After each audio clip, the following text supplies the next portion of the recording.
You're watching YouTube, the cable access of the 21st century.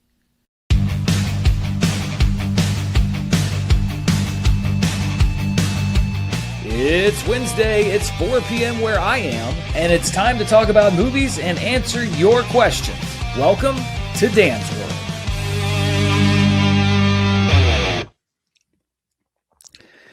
Hello there, everybody, and welcome to another edition of Dan's World. We're live here on the internet. Can you hear me? Can you see me? I hope you can do both. Let me check my microphone settings, make sure we're all good. Yeah, seems like I got the right mic checked, the right mic selected this weekend, so that's a good thing. Oh boy, what a show we have today. It is a little bit meta. Some might call it navel gazing, but today's main topic is about film criticism. What does it mean? What does it mean to me? What does it mean to you? I certainly have some thoughts that I'm going to talk about. My personal philosophy when it comes to criticism and all of that stuff. But I also want to hear from you. I want to have a dialogue, a discussion, because film criticism is often as much about what you think as what I think. So I'm going to say my piece, but if you have any comments, any questions, anything on the topic of film criticism, you can send them in. I'll definitely get to them if you send in a super chat. I do try to grab the chat as well, especially if the super chats are a little bit slower. So let's have a talk. Let's have some discourse about it. I'm also going to debut a new segment, maybe a weekly segment if people like it here on the show. I think that everybody that comments on, during the live show and the super chats and everything are generally pretty complimentary, pretty positive, and I like that. But I also felt like maybe we needed to give some equal time to the other side. So we're going to talk a little bit about that. So maybe not quite as much of a densely packed show as we often have, but definitely one that I think is going to be interesting. But before we get to any of that, I wanted to really briefly touch on a news story that passed through a couple of days ago. Charts was so packed this week that I did not include it in charts, but I wanted to do it right off the bat here on this week's show. I wanted to talk about Marsha Lucas. Marsha Lucas unfortunately passed away earlier this week. And she is known, and I think rightfully so by many people, to be one of the main architects and one of the main reasons why Star Wars had as much impact as it did. Now, Marsha Lucas was an Oscar-nominated editor. She was nominated for an Academy Award for editing American Graffiti alongside the legendary editor Verna Fields. She was also, she edited Martin Scorsese's film, Alice Doesn't Live Here Anymore. She was the supervising editor on Taxi Driver. And then she won an Academy Award for her work editing Star Wars alongside Paul Chu and Richard Hirsch. She also served as an editor on Return of the Jedi. Marsha Lucas was married to George Lucas, but according to a lot of people who were there at the time, these were not vanity credits or insider jobs given to a director's wife. A lot of people, including, I believe, Martin Scorsese and Steven Spielberg, have said that Marsha Lucas was one of the best editors that they ever knew. A lot of people credited her input for helping to make, especially the 1977 Star Wars movie, what it was, injecting heart, injecting humor, injecting excitement into the original film that maybe would not have been there, or at least not as much without her insights. As far as an editor goes, the ticking clock element of the Death Star destroying the base on Yavin, a lot of people credit her with basically constructing that out of whole cloth while editing the film to add some stakes to the end of the movie. I think that Marsha Lucas's credits alone would warrant remembering her place in entertainment history, but she was also a vital part of a franchise that's been around for, it'll be 50 years next year. And because George Lucas is, for so long, was at least the king of Star Wars, and because he was the director and wrote the script, I think that he rightfully does get a huge amount of credit for the success of that film. But many people, Mark Hamill and others who were around at that time, have said that Marsha Lucas also deserves a large amount of credit for her contributions, both officially and unofficially, on the film. So rest in peace to Marsha Lucas. A relatively brief window as far as working time consistently in the entertainment industry, but the impact in the movies she worked on, take Star Wars out, just the two Martin Scorsese films would be enough to build a legacy around. So rest in peace to Marsha Lucas. And as always, my thoughts go out to her friends, her family, and her fans. All right, so let's get to the main topic of discussion today, which is film criticism. And I've been reviewing movies on the internet for about 10 years now. I actually started officially reviewing movies for Screen Junkies back in the summer of 2016 when we launched Screen Junkies Plus, when I had my own show. I'd done a few reviews here and there, but as far as like the official critic for Screen Junkies, that started 10 years ago. I was reviewing movies for my college newspaper 20 plus years ago. So I've been writing reviews for a long time. And some people may say, in all of those years, why did you pick this week to talk about film criticism? And it's because it's been on my mind lately. Just because of the timing of the schedule and some of my thoughts on the movies, I've been getting a little bit more consistent pushback to some of my reviews in the last few weeks than I'm used to. I always get pushback on something or other, but there were a lot of people that didn't agree with my thoughts on Obsession. There were a lot of people that didn't necessarily agree with my thoughts on Mandalorian and Grogu. And then yesterday I reviewed He-Man, or I should say Masters of the Universe. And even though most of the people commenting haven't seen the film yet, a lot of people also disagreed with my thoughts on Masters of the Universe. And it got me thinking about film criticism and the way that it is perceived by the public and the way that I perceive it. And I'm curious about, if you want to chime in as well, the way that you perceive it. So let me kind of go into some of my thoughts on film criticism first and foremost. And a lot of people consider it to be an irrelevant thing. And I think that there is a degree to which film criticism is irrelevant, and I think that there's a degree to which film criticism is very relevant. But let's kind of start off at the beginning. And what I think the biggest misconception is, and I see this a lot, especially when I give a so-so, a mediocre, or even a bad review to a movie that people enjoy, which is they think that movie critics exist to go in and that their job is to find something wrong with the movie. And I think because they see the word critic, they take the word criticize kind of in the meaning of I'm giving you negative feedback. But film criticism itself is not definitionally positive or negative. It's criticizing under the terms of analyzing and forming an opinion. So it's not an inherently negative thing. When I walk into a movie, I don't go in saying, okay, I'm going to find everything possible that I can that's wrong with this movie. That's not film criticism.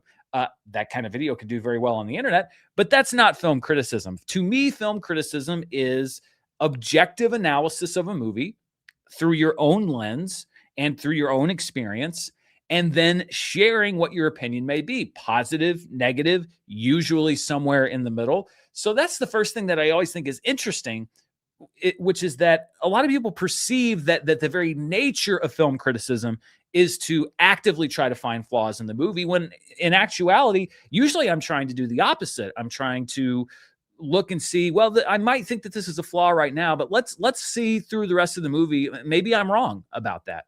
That's number one. Number two, my job as a film critic, as I perceive it, is not to be quote unquote right, because I don't think that there is a right or wrong when it comes to how you feel about a movie. My job is to tell you how I feel about a movie. It's to honestly share my thoughts on that. That may or may not match what the majority of the general audience thinks. There's a lot of movies I'm way higher on than a general audience, and believe I still hear about it. Just this week, I saw somebody that was still angry about my review of The Creator because I liked that movie so much, and most other critics and most other audience members honestly did not like that movie as much. But that doesn't affect how I felt about the movie. For whatever reason, I really, really liked that movie, even though I didn't agree with a lot of people.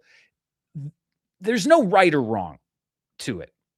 Unless there is something objectively wrong about a movie, meaning like I criticize something in the movie that's just factually inaccurate, there's no right or wrong to it. It's all based on opinion. And my job is not to sort of look at something and say, I know how an audience is going to feel about that. And then if I match, it's like, yes, I got it right. That is not what a film critic does. That's not what I set out to do. And I don't think that's what any serious film critic should set out to do. The other thing that gets lobbed my way a lot, and again, it gets sent to critics or thrown at critics who are just out there reviewing movies, is that I hate everything. Well, it doesn't matter. You were never going to like it because you hate everything, which is that to me is like, that's not even a matter of opinion thing. That's provably untrue. But a lot of times when a critic gives a movie a negative review, or again, a so-so review, they'll say, well, it doesn't matter because you hate everything. Even though the movie that I reviewed last week, Backrooms, I didn't. I actually liked it. I said it was good. I really enjoyed the film. But people tend to forget the good reviews and they only focus on the negative reviews, and it's sort of like, well, the fix was in you were never going to like it, and that's not true either. I say oftentimes, and it's the case every time, that every movie I go to see, I sit down with the intention of and the desire to enjoy, because you'd have to be a masochist to want to go in and have a bad time at a movie. I don't hate everything. I really hate very few things. There are movies that I've said it's fine. Literally on screen, my rating will say it's fine, and people say like, "Why do you hate it?" I'm like, I don't. I just said it's fine. It's just that we're in such a binary thing, this binary love-hate thing. And part of my goal personally as a critic is to sort of try to take the conversation and maybe elevate it a little bit beyond the binary, to say, well, let's not fall into this best movie ever, worst movie ever thing. Let me try to facilitate a discussion where we discuss why do we like it, or why do we feel great about some things but not great about other things. But the way the discourse usually works is I'm kind of thrown into the love hate bin instead of like trying to beckon people out of the love hate bin. And I think that because that happens, there's a perception that me and that many other critics are in that love hate thing. I think there are very few critics actually that just sort of thoughtlessly say it's great or it's amazing and there's no in between. My review of Obsession, for example, I actually liked that movie, and I think on my rating scale I said it was good. I just had some thoughts about the story and how it was told, and it turns out that those thoughts were not shared by the majority of the audience and by a lot of the critics, and that's completely fine. That was just how I read the story. That's how I interpreted the way it was told, the way it was structured, the tone, and everything else. A lot of people either didn't share those thoughts or they disagreed with them, and that's totally fine. That's totally okay. But I didn't hate the movie. People will say that I did. I didn't hate the movie, but that is more what I see my role as a critic as, and what I think most critics see it as. It's to start a discussion, or at least facilitate a discussion about a movie. And you don't have to agree with the critic's conclusions, but I think that the main goal is to walk out saying, well, you know what, I don't disagree with what that person said, but I see why they think that. That's my goal. Is you don't have to agree with what I thought of a movie, but I don't want you to leave one of my reviews saying I don't understand how he came to that conclusion. Even if you hate how I came to that conclusion, I want you to understand how I came to that conclusion, because that to me is an essential part of criticism. And I'm going to share a quote from Roger Ebert about that. It's about not just sharing an opinion, but sort of formulating and being able to share to an audience how you got to that opinion and why you think that way, because then hopefully that will spur somebody out there to say, well, I don't agree. Why? And then they will think about why they don't agree. And then you're thinking about the movie.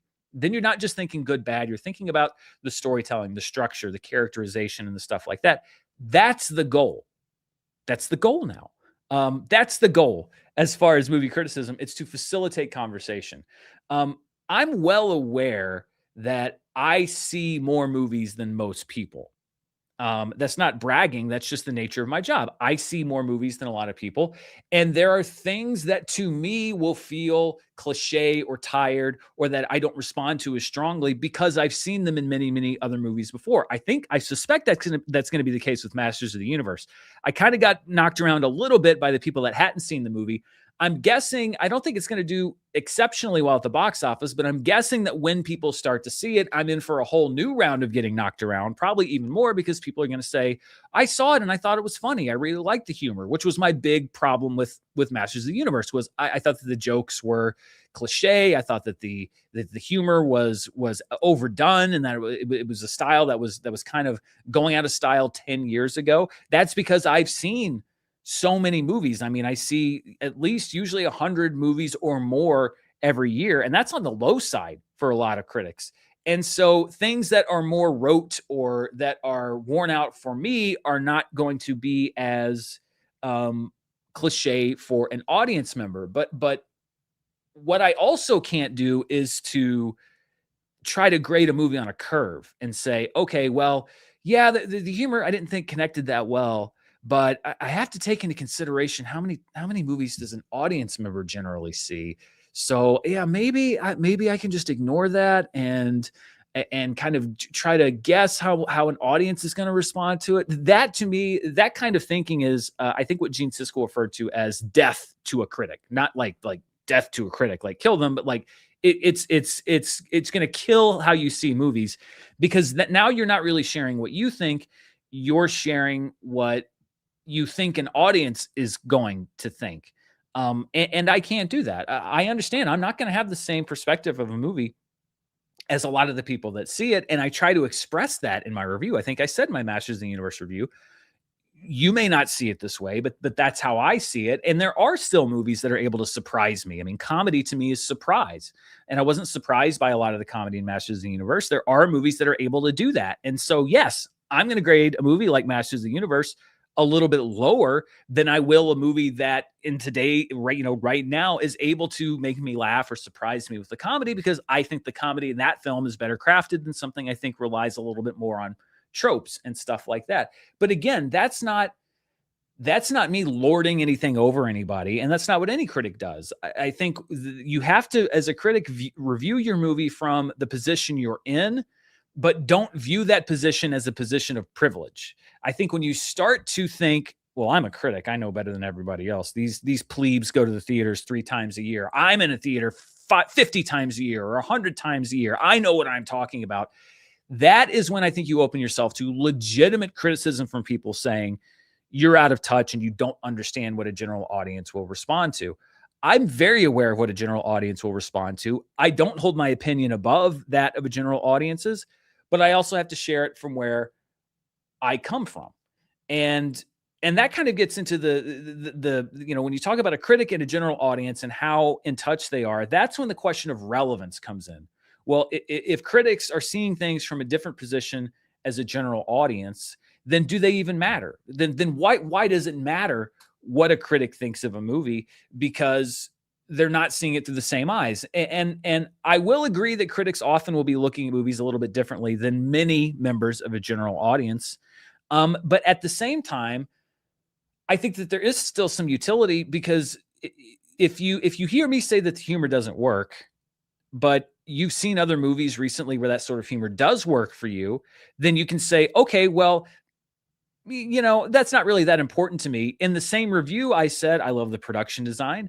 I thought that the director was a good choice. I thought that the cast was pretty strong. So you could say, listening to my review, okay, well, he didn't like the humor, but that's really not that important to me. But if he says that the production design and the acting and the director were really good, then I think I'm still going to go see it. That to me is the utility of a review beyond just the final thought of a critic. And I think that's why critics should layer into their reviews compliments and things that they liked and compliments and things that they didn't like, because you could say something inside of that review that does interest somebody, or to somebody that's not keyed in on humor, they could say, but I do really want to know about the design. And if he says that's good, that's what I want to see it. And it kind of goes into the consumer suggestion side of being a critic, because again, that's also not what I don't believe is the primary function of a critic, is to be the bellwether for whether a consumer should or shouldn't go to a movie. That's often how those numbers are used, and how that feedback is used.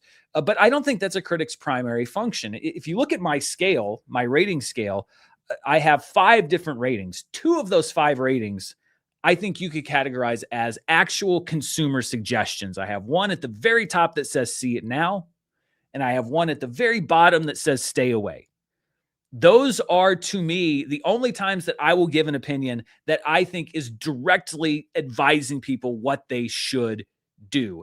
And they're the least used ratings for a reason, because I take that very seriously. If I say see it now, that to me is a vote from me saying, to the best of my ability as a film critic, and given what I think about the movie, I can confidently tell you that I think that you would not regret spending your money to see this film. And conversely, with Stay Away, that's me saying, I understand that people like different kinds of movies, but I honestly could not find anything of redeeming value here. And I think that you would be better off saving your money. And it is rare. I think it's more rare for me to say stay away even than it is for me to say see it now, because I don't think that the consumer function should be the number one thing about film criticism. It should be the discussion should be the number one thing about film criticism. My job is to tell you what my opinion is. It's not for me to tell you what your opinion should be. You absolutely, you should go see the movie and decide for yourself. My job is just to share what I thought of the film and let you make your own determination. And again, I think that most movie critics would agree with that. Critics are in this weird kind of box. It's like Schrodinger's critic. When critics don't like a movie and it does well, then people come and they say, you're irrelevant.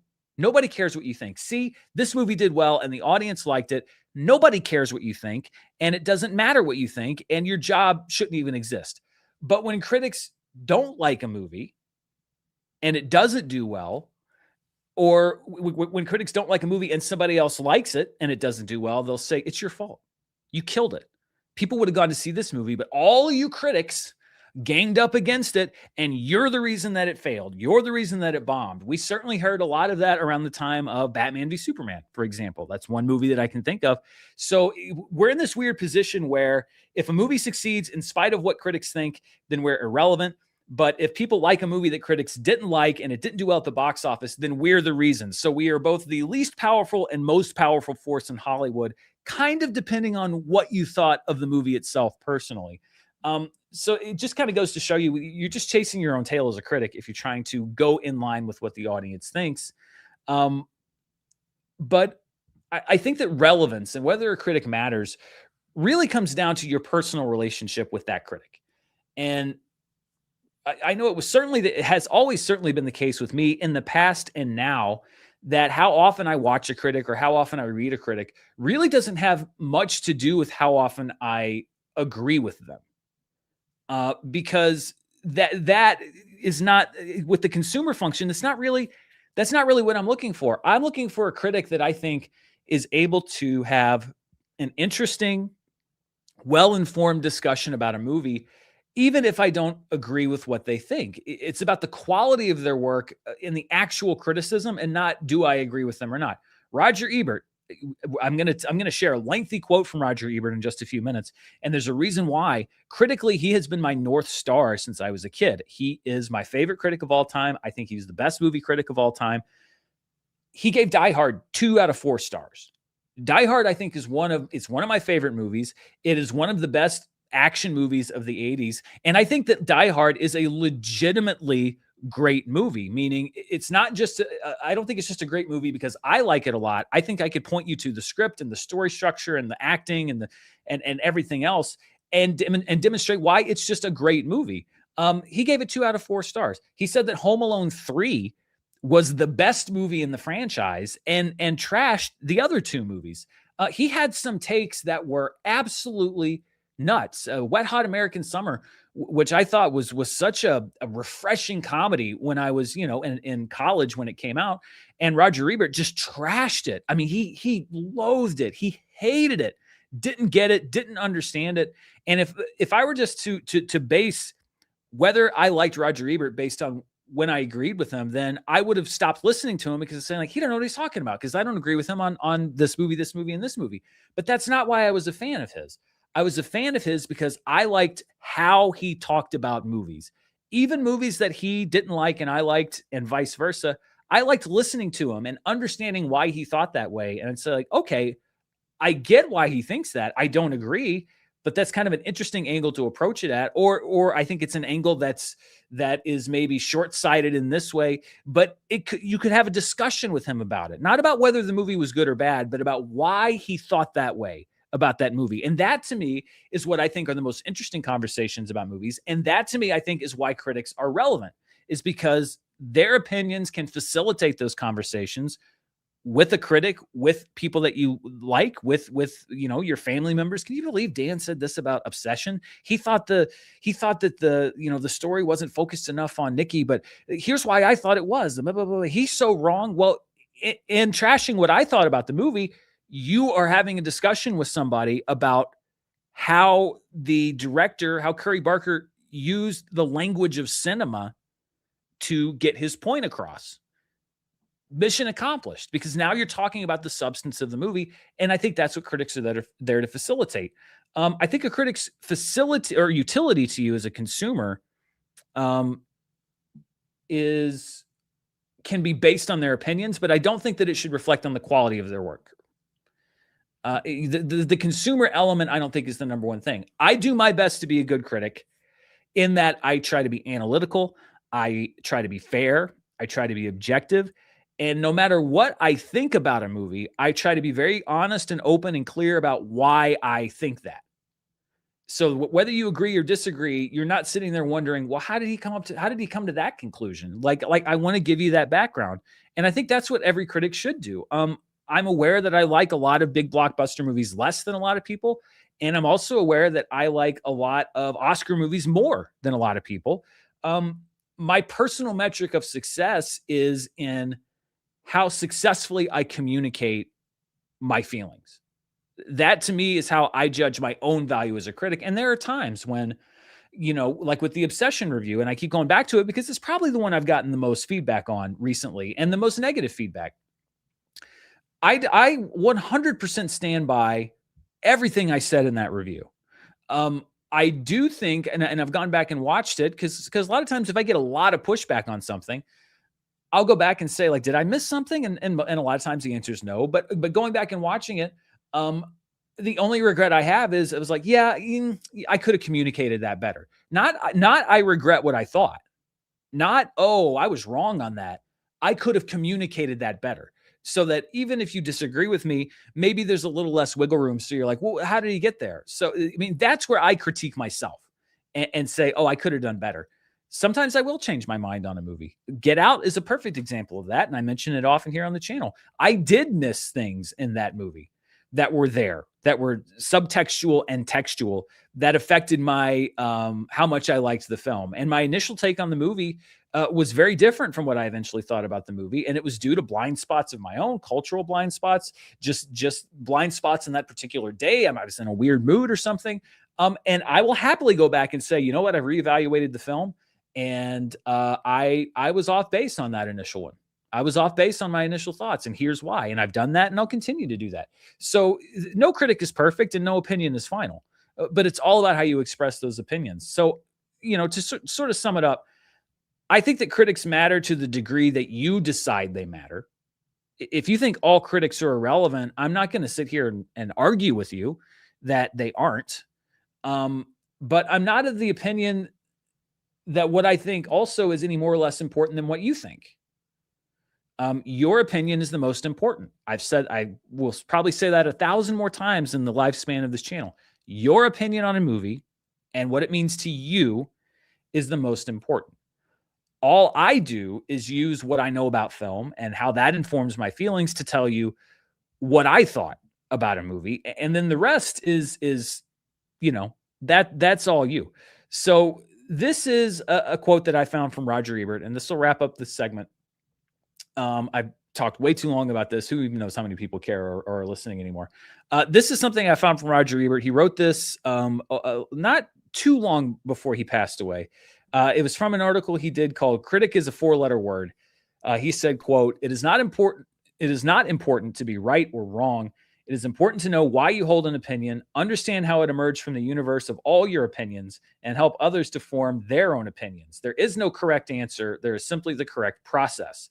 I believe a good critic is a teacher. He doesn't have the answers, but he can be an example of the process of finding your own answers. He can notice things, explain them, place them in any number of contexts, ponder why some work and others never could. He can urge you toward older movies to expand your context for newer ones. He can examine how movies touch upon individual lives and can be healing or damaging. He can defend them and regard them as important in the face of those who are just looking for a good time.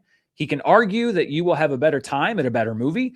We are all allotted an unknown but finite number of hours of consciousness. Maybe a critic can help you spend them more meaningfully. Don't think for a second that I am proposing myself as that critic. I am only trying to define what I aspire to." And that is that. As always, Roger Ebert puts what I think into much better terms because to me, he's the GOAT as far as movie critics go. So I'm curious to get to some of your thoughts and what you think. And let's just jump into them. And I'm going to kind of jump around some of the comments here because I want to grab a few that are specifically related to film criticism. I'm going to get to everything, I promise, but I want to just get a few thoughts that are specifically related to film criticism while we are talking about it. This one is from Clay7729, who says, "Hey Dan, when you're out with a friend socially and they bring up a movie that you gave a bad review, do you put your critic hat on, or you just point out the things that you had enjoyed to spare their feelings? Thanks." Well, I think part of it for me is I don't regard it as having two different hats. As you, if you watch this channel, you know that I very rarely have more than one hat. Um, I might not, proactively chime in. So if somebody's talking about a movie they saw that they really liked, I'm not going to butt in and say like, "Oh, I really thought that writing was flat." But if they ask me what I feel, I'll tell them, "Oh, I didn't really like it that much, but I'll agree with you that this was good," or, "Oh, it's interesting that you liked that." So the answer is no. I don't put on a different hat or try to dance around something if I thought it's differently about a movie. I think that it's more of a case of like understanding that we're not on my set and this is not a YouTube video, and I don't necessarily have to jump into my full critical thought about a film unless they ask. So yeah, it's not so much that I put on a different hat. It's more just that I understand that there's a difference between doing a review video on YouTube and having a conversation with a friend. JR Jr. says, "Seems as though the audience score is very selectively invoked by commentators, embraced if it supports one's position, ignored otherwise." Well, yeah, and that's kind of similar to how people feel about critics. If critics like a movie that people like, then they'll say, "Look, the critics loved it." If they don't like a movie that people like, they'll say critics are meaningless. And, there are a lot of shades in between. So yeah. Let's see. Again, I just want to grab some that are specific to film criticism, but don't worry, I will go back to any ones that I skipped over. MMG3679 says, "Thank you for thoughtful reviews and answers. When was the last time you went to a movie with no expectations and walked away pleasantly surprised?" I mean, honestly, even with the issues that I had with Obsession, the trailer for Obsession was pretty straightforward. I didn't walk in expecting anything particularly outstanding. I thought that it could very well just be a sort of generic seen it horror movie that I'd seen before many times over, and I was surprised by a lot of it. The depth of it, Indy Navarrette's performance. There was a lot that really surprised me about the movie, and it was why I was so positive about a lot of aspects of it, because I was kind of expecting maybe just sort of a generic horror, crazy, oh, some possession or something. It could have been fine. It could have just been an okay movie, but I think that there were some genuinely outstanding elements about it. I'm trying to think of another movie that just sort of kind of was like, whoa, that I did not see coming. Yeah, that's the one the one recently where it's just like I just didn't expect anything special from it, and I think that it did deliver some things that were very, very special. Let's see. Are there anything? Let's see. What was the last? SARS Japan says, "What was the last stay away rating from you?" That's the thing. I honestly don't remember the last movie that I gave a stay away rating. I know I gave Winnie the Pooh, Blood and Honey a stay away rating.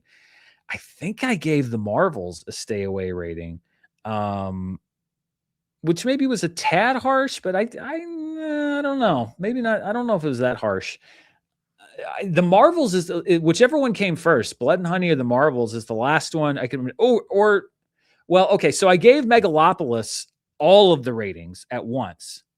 So I literally gave it a rating and an explanation for every category. So I did technically give that a stay away rating, and I believe I did give War of the Worlds a stay away rating as well. So I think it would probably be War of the Worlds unless I'm forgetting something. Let's see. Just going to try to grab one or two more that are specifically related to film criticism. The Gray says, "People confuse reviews with personal taste. Because you love a movie doesn't mean I have to. I hated Hereditary, LOL. How dare you?" No, I'm just kidding. I get it. "I value your opinion anyway. Your logic and judgment keep me subscribed." Thank you, The Gray says. I appreciate that. That's very nice of you. Let's see. I'm just looking at, let me grab one more that I just think is a good. Let's see. Here's another review related question, and then we'll move on. I want to do our new segment, and then we'll get to all of the comments. Big Mike BB says, "One problem is that watching a negative review beforehand could bias you to dislike a movie that you'd otherwise enjoy. So I avoid reviews in advance." I agree, and I avoid reviews in advance. I try not to see. I mean, I don't watch or read any reviews of any movie I haven't seen that I plan on reviewing. And if I do plan on reviewing it, I try to even stay away from the general consensus.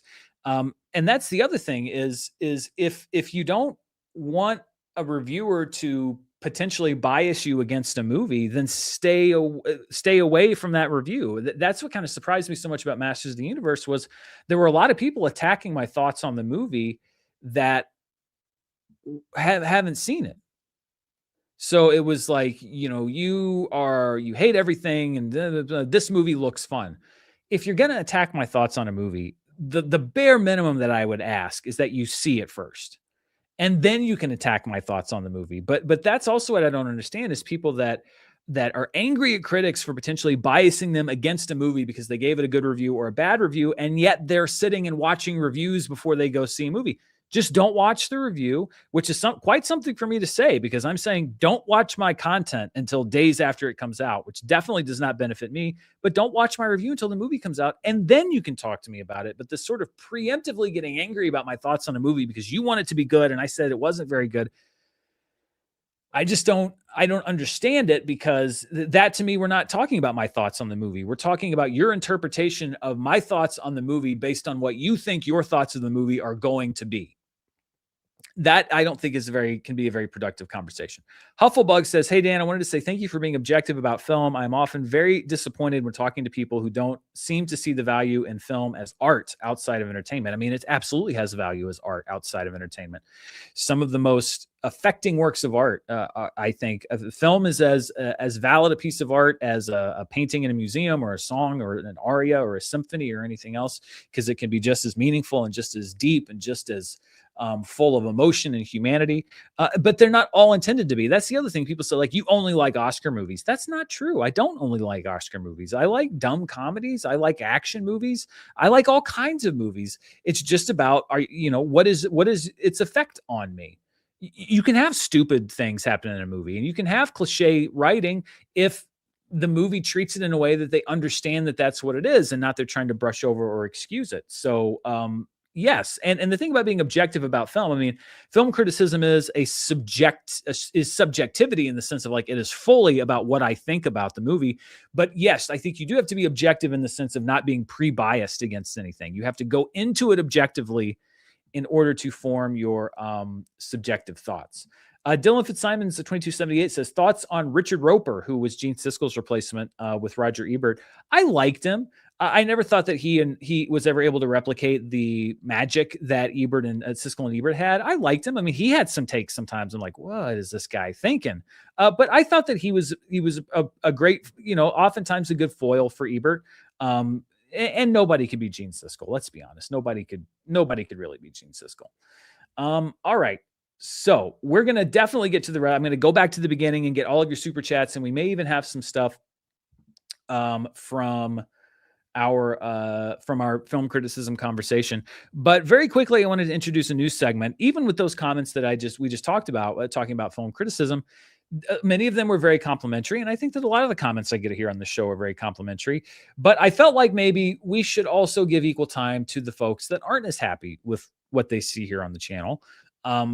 Because maybe they're more reticent to send in a super chat. They don't want to give me their money or anything else like that. And I want to make sure that everybody's getting equal time. So I'm starting a new segment here called Angry Comments of the Week, where I highlight some people that maybe weren't as happy with what they saw here on the channel. I have redacted their names and their profile pictures, so you're just going to see what they said. Some of them amused me. Some of them I just want to respond to, and some of them are everything in between. But let's get to a few angry comments of the week. This first one just says, "You look like an elderly iDubbbz." Now, I am not elderly, but I am older, so I didn't really know who iDubbbz was. This is apparently iDubbbz, or a picture of iDubbbz. I mean, yeah, he wears glasses, and I guess there's some facial structure similarities, but like elderly? Really? Like elderly? I can understand like middle-aged iDubbbz, but like I think we might need to redefine what elderly actually means. Like, I call myself old all the time, and I talk about how my beard's going gray and all that stuff, and I'm in my early 40s, which makes me ancient in YouTube time. But I mean, elderly, come on, that's a little bit much. This is from a viewer who believes that, as we were mentioning in the film criticism segment, that I'm killing the film industry. It says, "You are so pretentious." This is on my Masters of the Universe review. "You help bury film, and when it goes extinct, they will have people like you to thank. This movie was fine," which I think is that's what I think is hilarious is they're talking about I'm killing movies. They're going to go extinct and it's all my fault. And the movie was fine, which by the way, Masters of the Universe was just outside of the this is fine range on my scale. So we very much were almost in sync with our opinions, but that kind of falls into what I was talking about with critics, which is like when you disagree with critics and a movie, especially one that doesn't do well, we are responsible solely and singularly for the death of cinema. Nobody else is responsible. This is one that said, "How did you go from being part of a great team in a studio to doing solo work with no one to bounce off of in bad lighting?" Well, I'll take the lumps on the lighting. I'm not a professional lighting designer. I've got 2 LED panel lights. I'll agree I'm a little exposed. It's not great lighting. How did I go from being part of a great team in a studio to doing solo work with no one to bounce off of? I think I've talked about this on the channel before, but leaving to do my own thing was not my first choice. I mean, we're going all the way back to 2019 now, and literally everybody in a position of leadership at my old company is gone now. Everybody that was in that I was talking to about this, that kind of told me what the deal was, to a person, they are gone. So this may or may not reflect the current state of where I used to work, but it was a function of last resort for me. And the truth is that if I had stayed, there would have been no more charts. I was told maybe I could get 5 or 10 minutes to do it on the Monday news show, which eventually went away. And I don't have any illusion that if I'd stayed, that it wouldn't have gone away. So there would have been no more charts. I possibly could not even have been doing movie reviews anymore. None of the features that I do or any of the sort of deep dive stuff in movies, commentary stuff, I would not have been able to do. I was informed that at that time the company was moving to the point where Screen Junkies was going to be honest trailers and writing copy for ads and branded videos. That was going to be our focus. And any of the other stuff I like to do, maybe they could squeeze that in. Maybe they could make room for that.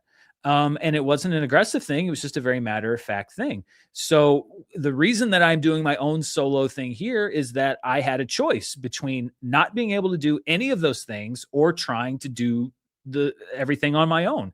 And it was not my first choice to say, "Oh, yes, I have a very comfortable job with benefits and vacation and all that stuff. Let me give that up to go to no guaranteed salary where I don't know how much money is going to come in every year. I have no benefits. I have no paid vacation time. I'm going to have to take gear with me to make videos or make no money while I'm traveling. I'm going to have no help. I mean, not now. When we started, it was me and Mara. And so I had her. Now it's pretty much just me. And so, to go from having a team of people and editors and great people and collaborators to writing and editing and shooting and all that on my own, setting up the bad lighting on my own. I didn't just jump into that because I was like, big time, I can do this better by myself. It was a function of last resort.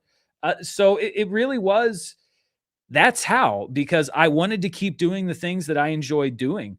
And if I hadn't made that decision, they just wouldn't exist because I wouldn't be doing them here and I wouldn't be doing them there either. So that's kind of how that worked. This is an interesting one. This is also on my Masters of the Universe review. And it kind of just goes to show you how sometimes I just don't understand. I don't understand how these conversations can take place. So this is on my Masters of the Universe review. I talked about how I watched the cartoon when I was a kid, and this person said, "So you're not a true fan of the original He-Man and the Masters of the Universe." I was born in 75, so I was 8 years old when the toy line and cartoon started. The cartoon ran in syndication until 88. So if you were born in 83, that means you were 5 years old when the cartoon ended. So did you really have the toys and watch the cartoon? And I explained that, yes, I did. I had the toys, and He-Man was really big with me and my friends and the pop. I remember watching the show on TV. And so they said, "So according to you, if you were born in 83 and the original show stopped airing in syndication in 88, you would have been 5 years old. So could you have remembered the toys and the cartoons as a kid being that young? It's not adding up. I can't remember too much from the age of 5. Maybe you can." I mean, yeah, yeah. First of all, what would the utility in lying about that be? Secondly, Yes, I do remember having He-Man toys and playing it, and my best friend had Snake Mountain, had the Snake Mountain playset, which is great because it was like purple and it had like a, as I recall, it had like a velvet, or maybe that was just Skeletor's cat, had like a velvety thing to it, and I was like so jealous that my friend had Snake Mountain. And I really wanted Castle Grayskull, but Castle Grayskull was super expensive, and I was in a single parent family, and we just couldn't happen. It was just too expensive. I mean, I wanted there was a lot of things I did not want for when I was a kid, but I didn't get everything that I wanted. And I remember I went to a garage sale with my mom when I was, I don't know, 4 or 5 years old. And they were selling Castle Grayskull at the garage sale. And it was like one of the greatest days of my life. And so, yeah, I think a lot of people remember the things that they liked when they were 5 years old. I don't think it's unusual for you to remember when you were 4 or 5 that you liked He-Man or Batman or Ninja Turtles or whatever. And also the cartoon did stop airing in syndication in 1988, but like Mattel didn't go door to door and collect all the He-Man toys and stop selling them in stores when the show stopped airing. I mean, they allowed people to still be fans after the show aired. I even had the action figure from the New Adventures of He-Man, which was in the early 90s, which was a really disappointing show because it wasn't at all like the actual He-Man.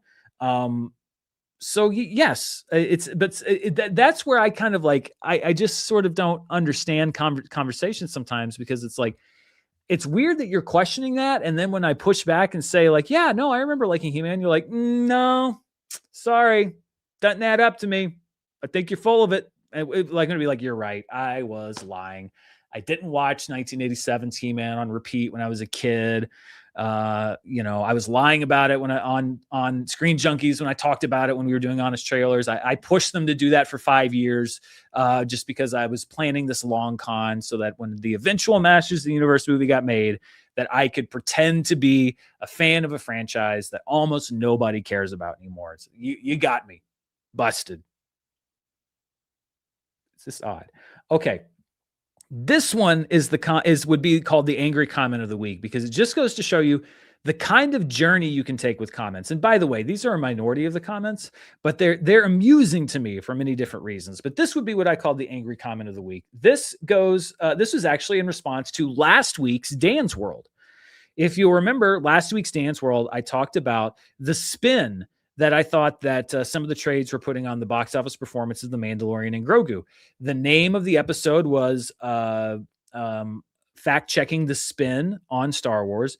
The thumbnail said Decoding the Spin.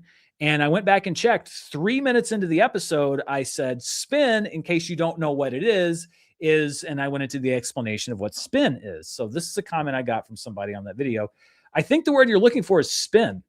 Disney is trying to spin the results, and THR is abetting them in this effort. And I replied, I used the word spin in the title of the thumbnail and explained what it was in the video.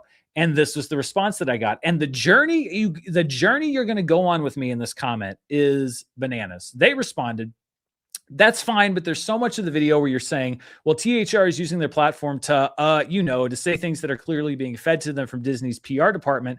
And by using THR's platform to try to make Disney's position better, they're engaging in, what do you call it, sort of untruthful behavior.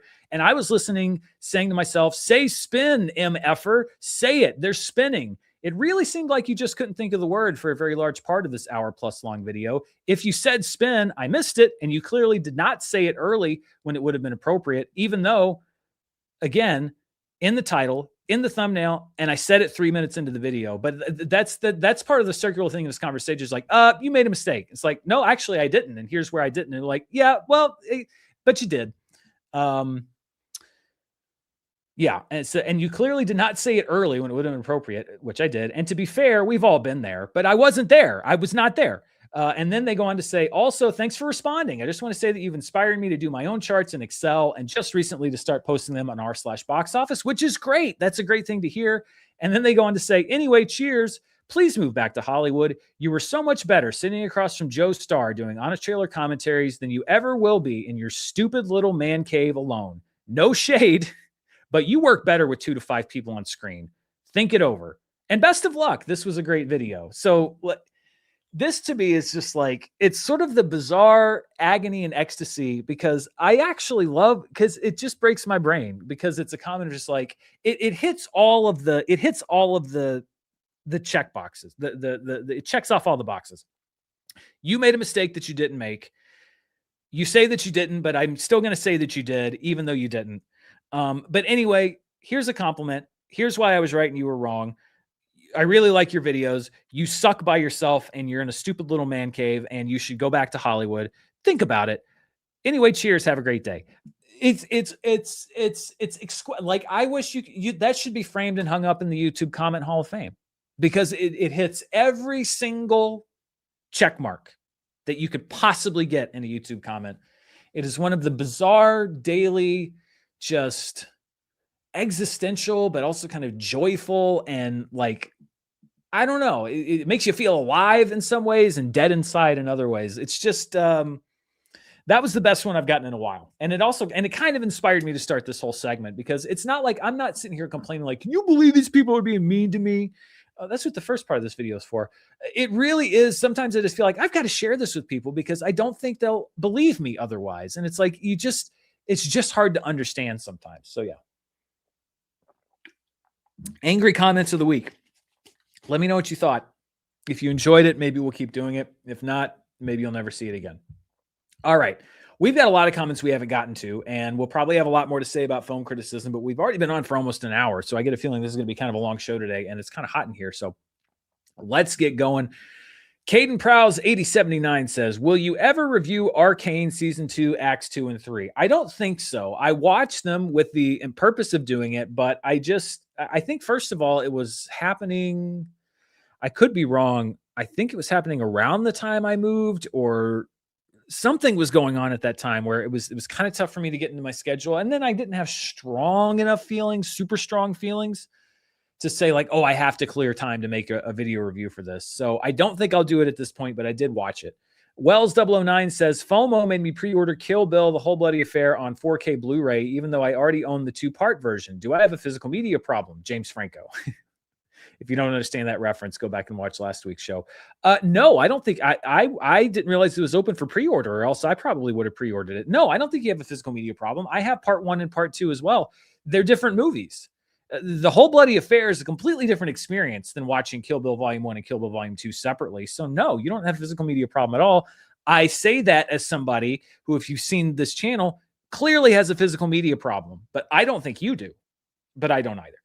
The Gray says, Spider Noir, thoughts? Nick Cage is having a blast. Yeah, I'm a few episodes in. I'm liking it so far. I'm kind of got a lot of irons in the fire right now, but I've watched, I think, 2 or 3 episodes. He's having a good time. Hawker Walks 5219 says, does Indy Neveretti have a realistic shot at an Oscar nom? If Obsession came out last year, she would have been a top 3 performance of the year for me. That's a good question. The better that it does, and I hate that this shouldn't weigh into Oscar consideration, but the better that it does, the better chance she has. I think it depends on the relative strength of the category. I mean, Amy Madigan went all the way to the end last year with Weapons, but a movie that comes out in August and a movie that comes out in May are 2 different things. I think this one is also more traditional horror than Weapons was, which could make it harder for Academy voters to take her seriously. But Focus, Focus is a division of Universal. They are a major studio.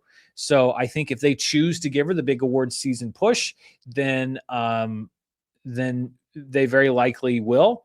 And I could see her much more likely being nominated for maybe like Critics' Choice, perhaps. I think she would have an outside shot at an Oscar nomination, which would improve if, let's say, the competition this year in the Best Actress race maybe isn't the strongest in the world. But I think if it's a very, very strong crop of contenders and there's maybe 7 or 8 that could be nominated, she's going to have a tougher time breaking through. And again, that doesn't have to do with how good the performance actually is. That's just the realities of the awards season. Dylan Fitzsimons 2278 says, which movie would be improved by replacing the main character with a talking dog inspired by movie fights? Poor Joe Starr. I feel like he got kind of railroaded on that question, because I think it was about he said Saving Private Ryan, and I don't remember how that went down exactly. I feel like I've answered this question before. Maybe I haven't. Improved by replacing the main character with a talking dog. It's tough to say off the top of my head. Let's go with Gotti. It couldn't be worse. Plus, can you imagine a dog dressed as John Gotti narrating the whole movie? Like imagine like a let's say like a Weimaraner opens the movie just like John Travolta with the Gotti suit on, looking outside, looking out at the vista of New York City, and turns around and is like, "Let me tell you a little something about my city." But it's a dog. It's already better. It's already better than Gotti. Gotti is my answer. Oh my God, Suialthon. Sorry if that's not right. Said, what would it take for you to spend a weekend with someone, a la the unbearable weight of massive talent? Oh, so like you mean like for like if I were the Nick Cage in that situation, like if I were like and then like to have somebody say like I want to spend the weekend with Dan Murrell. I don't think that's something that I would necessarily do. I try to keep a barrier up between professional life and personal life. That's number one. Number two, it would be very disappointing for you. My weekends are not action packed. They're not like an action movie. It's not, excuse me, it's not, you would be watching me work, maybe watching me watch TV. If it's football season, you'd be watching me check my fantasy scores. It would not, it would be very disappointing for you. So I wouldn't do it just on a consumer satisfaction level. I just think I'd be offering a bad experience. Joshua Ingram 34 says favorite opponent slash my fight match from movie fight slash schmodown. Favorite moment. Um, I think I said this before. My favorite opponent on movie fights was usually Spencer because he was the toughest challenge and he knew how to push my buttons. Favorite opponent for the Schmodown is always tough because they have different levels of like, do you mean like on a fun level, on a competition level, as far as intimidation? I will say my favorite Schmodown match was the one I did against Ethan in New York, where I was able to get the belt back. And that was probably my favorite Schmodown moment also of all time, although there were several that were up there. But that whole New York fight, followed closely by the one against Ben in Atlanta, would be up there for me. And Ethan was always great to play in the Schmodown because I didn't feel the pressure from him. Like I knew he wasn't going to dunk on me. I knew he wasn't really going to throw me any. We were very similar in our Schmodown personae respectively. So I love. I mean, I love playing Roka, and I love everybody. It's fun to play people in different ways. But that whole Ethan match in New York, getting the belt back, the live moment, that was a lot of fun. Dylan Fitzsimon 2278 says Stallone or Schwarzenegger. For me, it's always been Schwarzenegger. I have nothing against Stallone, but just on in general, I tend to like Schwarzenegger's movies a little bit more. Freakstomp95 says, is there a correlation between the mid CGI of the last 6 years and layoffs after the industry strikes? Is it cutting corners for better pay, maybe? I mean, I think there was a CGI problem before the industry strikes. I think that studios were cutting corners by taking bids from the low. I mean, they were forcing visual effects houses to undercut each other in order to maintain. It was basically kind of mafia tactics. Like, you know, if you want to work with Disney, you've got to underbid to the bare minimum. And I mean, there were respected visual effects houses that were closing because they were doing works on MCU movies and big event summer movies, and they couldn't afford to keep the doors open because they were underbidding so much just to get the work. So I don't think it has to do with the industry strikes. I think it's because the studio was cheaping out as much as they could on visual effects because they were overloading their movies and are still in many cases overloading their movies with visual effects because they were indecisive and disorganized, and they needed to pay as low a premium as possible. So it is cost cutting and disorganization on the studio side, yes, but I don't think it was necessarily in relation to the strikes. Daiji Shinomori says, have you watched Pillion yet? Thoughts? And have you seen Snow Bear? Because you really should. It's amazing. Haven't watched Pillion. I think it comes on. It never played near me. So I think it hits HBO Max this week. So I may try to catch it this weekend. I haven't seen Snow Bear. No, but thank you for the recommendation. Josh Volcano says, which YouTuber would you want making a movie? Well, you know, I don't know if I'm the best person to answer this question because I would never have said Kane Parsons with Backrooms or Curry Barker because I had never seen their channels because they were appealed to largely a younger audience than me. So I'm sure that there are some great YouTubers out there that are making great work that I don't know about. I'm trying to think of somebody that I do know about that I think would actually make a great movie. that hasn't already made one. A lot of them have made movies or are making movies. I can't think of anybody off the top of my head, but I love that there's so much talent on YouTube and so many people that are making great movies. And part of it is also like I don't cast a wide net on YouTube. I have a very small number of channels that I watch. So I should probably know more about it, but I can't think of anybody off the top of my head. I do love that that's where so much talent is coming from, though. Josie8641 says, "Hey, Dan, at what point over the weekend did you out loud exclaim, 'Stop the count,' in regards to the member poll question fiasco? Is foreign interference suspected at this time? Have a good week." No, foreign interference is not suspected at this time. I noticed, in case you didn't know, if you didn't watch charts this week, I did a member poll about whether or not Mandalorian and Grogu was going to lose the number one spot to Backrooms. And I noticed that throughout the entire week that the poll was saying that no, it would not lose the number one spot. And then Thursday night, I noticed that it was beginning to tighten up, and that's when preview grosses had started coming in, and that's usually when I stop the count on box office stuff anyway. But it had already started to tighten up on Thursday night, so I froze the poll at I think 49-51. Where the members were wrong in saying that it was not going to lose the number one spot. So that's when I said stop the count. It was Thursday night when preview numbers had started to come in.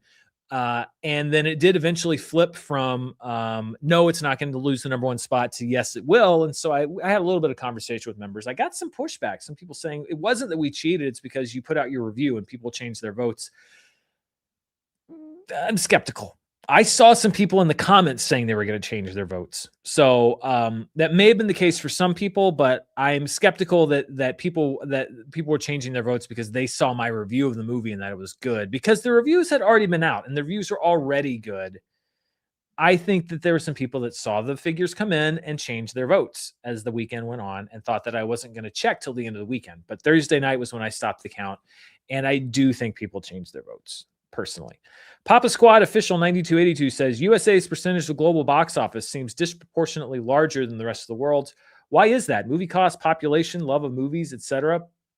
That's not always the case. It depends on the movie, and it's a little bit more the case now that China is embracing Hollywood films less and is embracing their own domestic film industry more. The USA percentage of box office has grown. I mean, there were some movies where the international percentage was higher. I think Transformers: Age of Extinction and Warcraft and some other ones. So I think it's largely tied to China, the huge drop in attendance for USA films in China. That's why the USA's percentage of global box office has gone up in the last number of years.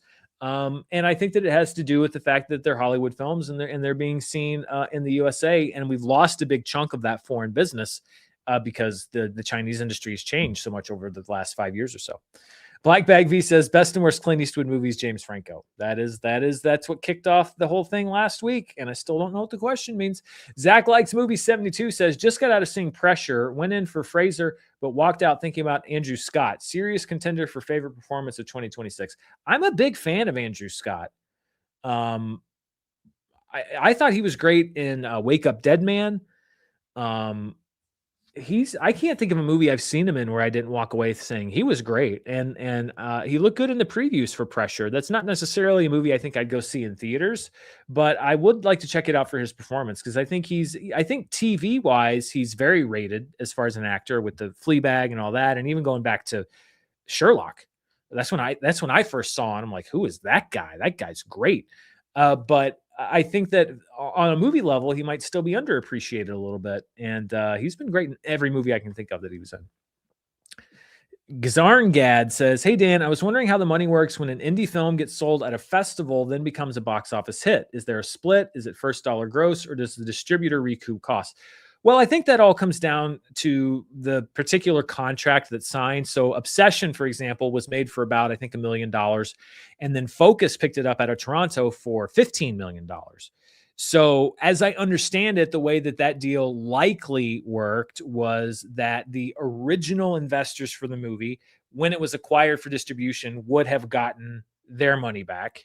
And then they probably signed a deal. And I certainly hope that the actors and the director and everybody else signed a deal so that they would share in not only some of the costs that Universal paid to pick up the movie, but also that they would get a slice of that, that pie that they got at Toronto, and would get some of the box office. Hopefully, that would be my hope, because nobody could have predicted it was going to be as big as it was.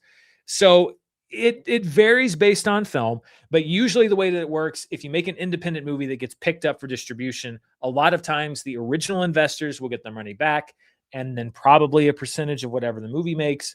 You can make a participation deal for any of the talent involved, and then a lot of times they can also enjoy some of the benefit of that pickup number. That's often how it works, but it's a movie to movie basis as well. Adeline Hudson says, I think younger people's relationship with fandom is getting less healthy, and that's the source of a lot of these issues. I'm Gen Z myself. I do see that there are some cases where it doesn't feel like there's necessarily a healthy relationship going on between fans, and not even people, but like I was reading about some of the stuff that was going on with The Pit, and I don't think it's necessarily even just younger fans, but the fact that there are fans of the shows that were like letting their thoughts on what the characters were doing on the show affect how they treated the actual people. Issa Briones, who is a fantastic singer, was in a musical on Broadway, and there were people shouting out in the audience about finishing charts and doing stuff like references from the show, and like that is wholly inappropriate.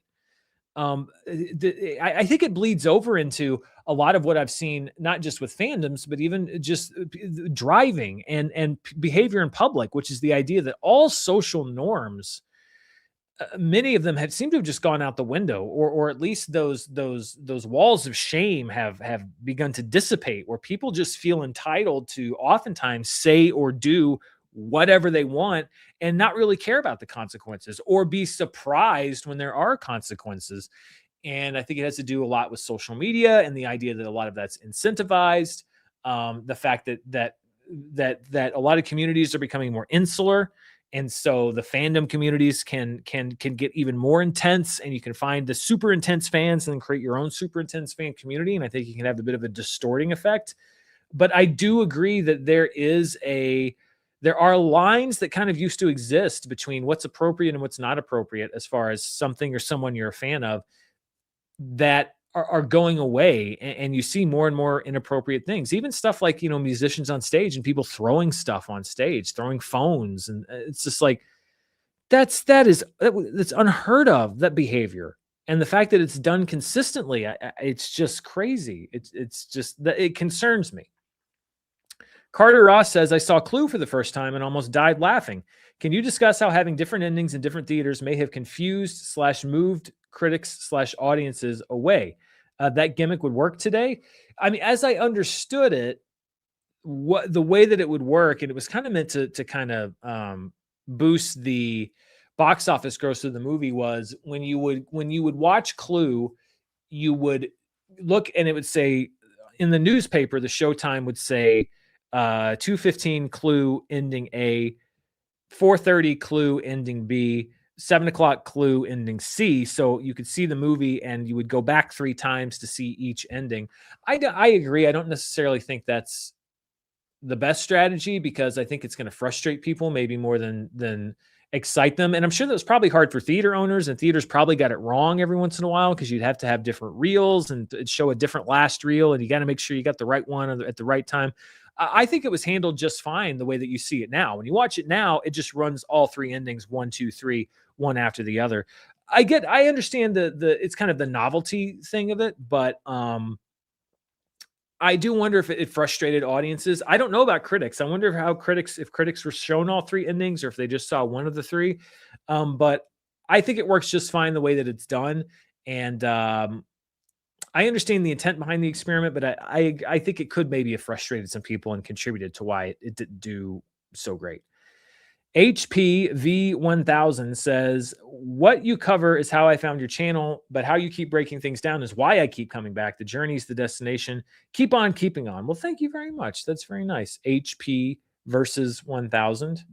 I don't know if that's the intention with the name, but that's the way I'm going to say it. Clay7729 says, in honor of Felicia Day, I wanted to ask if you've seen the Guild series and or heard of the crowdfunding campaign for the movie. Also, your thoughts on Dr. Horrible's sing-along blog. If you've seen that too. I've not seen either of them. I know of the Guild. I heard that Felicia Day was putting together crowdfunding for the movie. I have not seen either, but I've heard good things about both. The Dr. Horrible thing was during the 2007 writer strike, I think, and I remember knowing that it was a thing, but never actually watching it myself. Black Bag V says, "Hi Dan, who is your favorite non-Screen Junkies employee opponent on movie fights? I always loved your dynamic with Mark Andreyko. Also, side note, I took your advice and have been looking for a therapist. I'm excited. Thanks. That's great to hear, first of all. And I hope you find somebody and that the person you find is the right fit for you. And if you think maybe they're not, then try somebody else. Keep at it." My favorite non-Screen Junkie employee on movie fights. Well, Mark Andreyko. I love Mark Andreyko. He's just a great guy in general. And he was always fun on movie fights. But I'd say probably, because he wasn't a day-to-day employee, I'd say probably Ed Greer. As far as non-Screen Junkies employees, consistently, Ed Greer, Greg Alba's up there, Coy's up there. Alicia, when I guess, well, she was, I mean, she worked with us when she was on, but not always. But Alicia was always fun when she was on the show. Roth was always a great opponent, but she was an employee.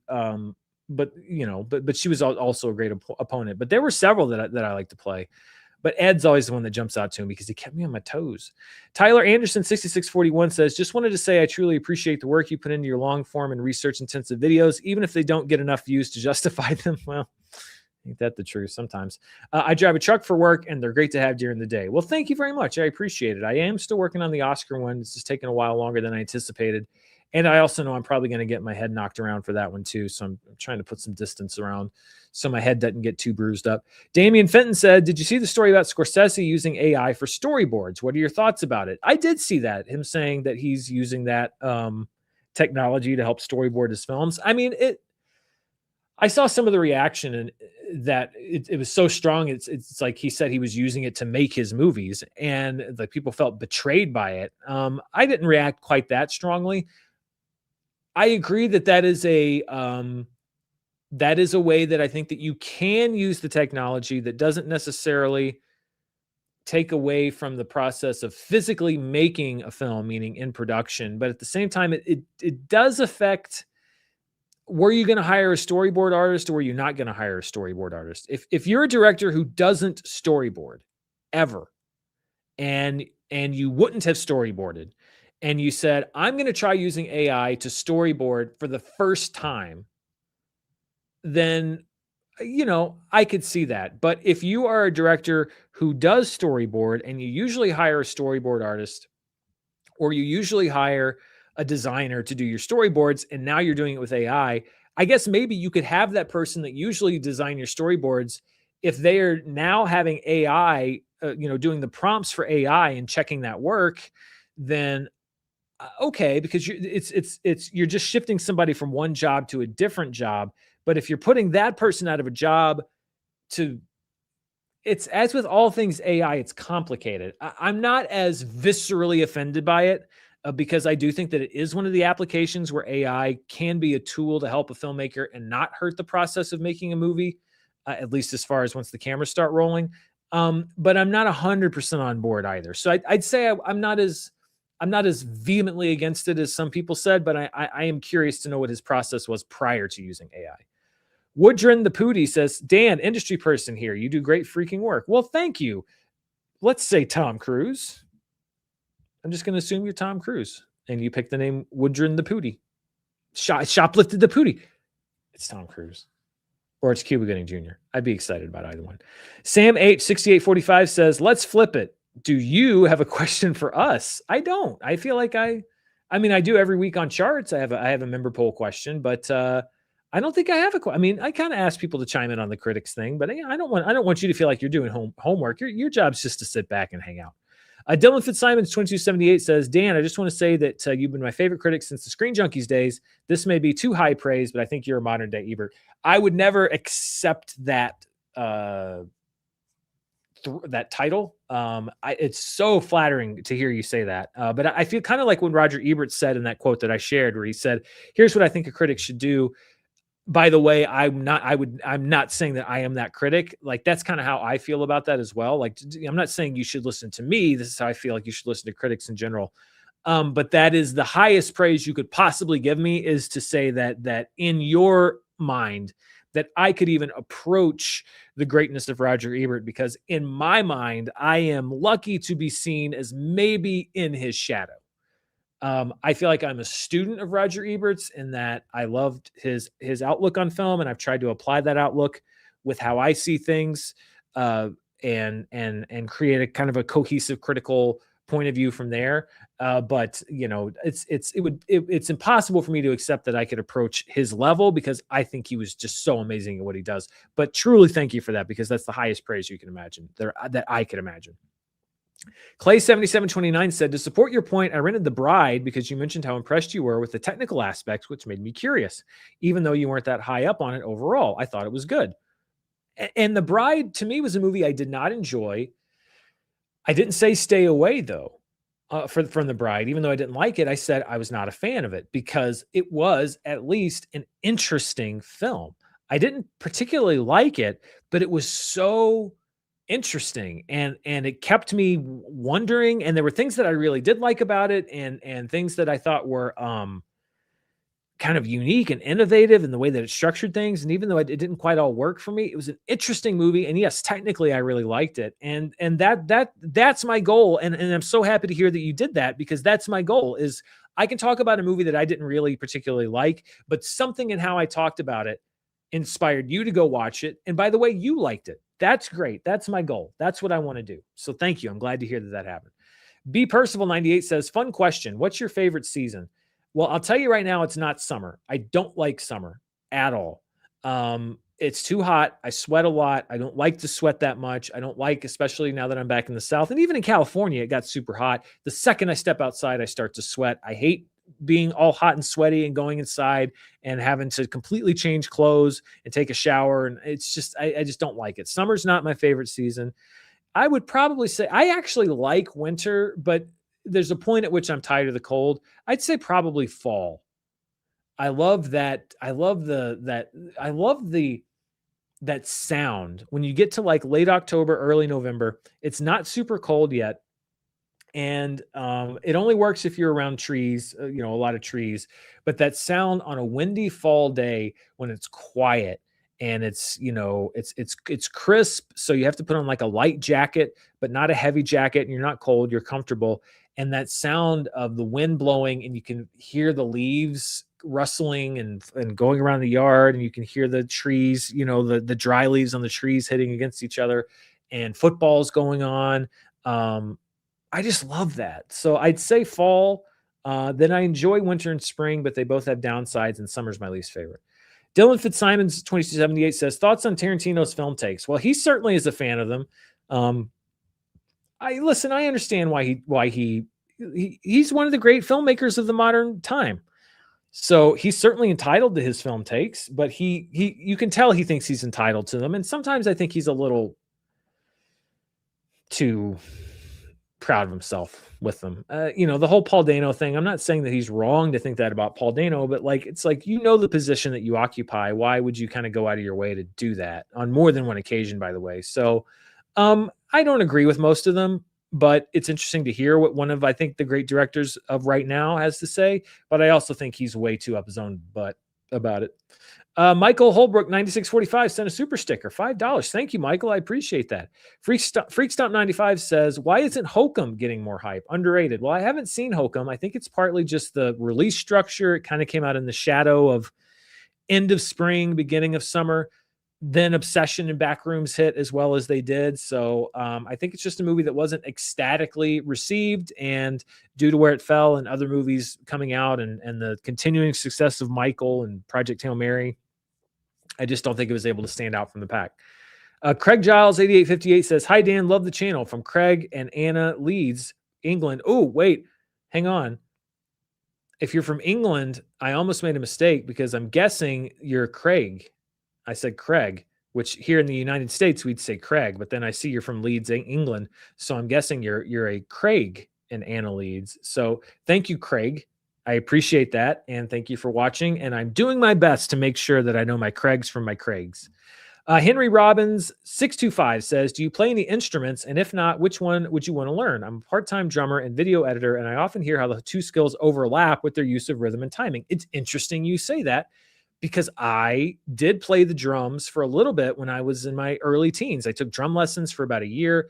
I didn't have a very good teacher, so I never got very good at it, but I feel like I have a decent sense of rhythm, and I actually use that rhythm when I'm editing. I try to honest trailers with the cutting to music and stuff. I would try to cut to the beats and try to make sure that the songs stayed on beat. And when I did like that big montage of the best movies of the 2010s, a lot of that was cut on the beat and keep the rhythm and 10 frames, 10 frames, 10 frames, or however many frames. Or so yes, I feel like I do use rhythm a lot in my editing.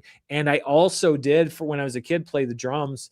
I just was I think I had good rhythm, but my coordination is atrocious. So my rhythm was okay, but my coordination was bad. I did pretty good at Rock Band on drums. When you don't really have to play the drums, you can just do it basically. And I was a pretty good Rock Band drummer up to a certain skill level. But I think if I was going to pick one instrument to actually play, it would be either guitar or piano because they're so versatile, and you can do whatever. And if you're going to force me to do one, I'd say maybe guitar because you can do acoustic, you can do electric, you can play so many different kinds of songs, rock, rock and roll and all that stuff. So I'd love to be a pretty great guitar player. I think that'd be fun. Sahib Singh 9897 says The Mandalorian and Grogu's debut weekend broke Star Trek's record for highest domestic opening weekend for a movie based on a TV show. All right, I didn't know that. A lot of people said, why are you comparing The Mandalorian and Grogu to Star Wars and not movies based on TV shows? And for me, it's not even like Star Trek '09.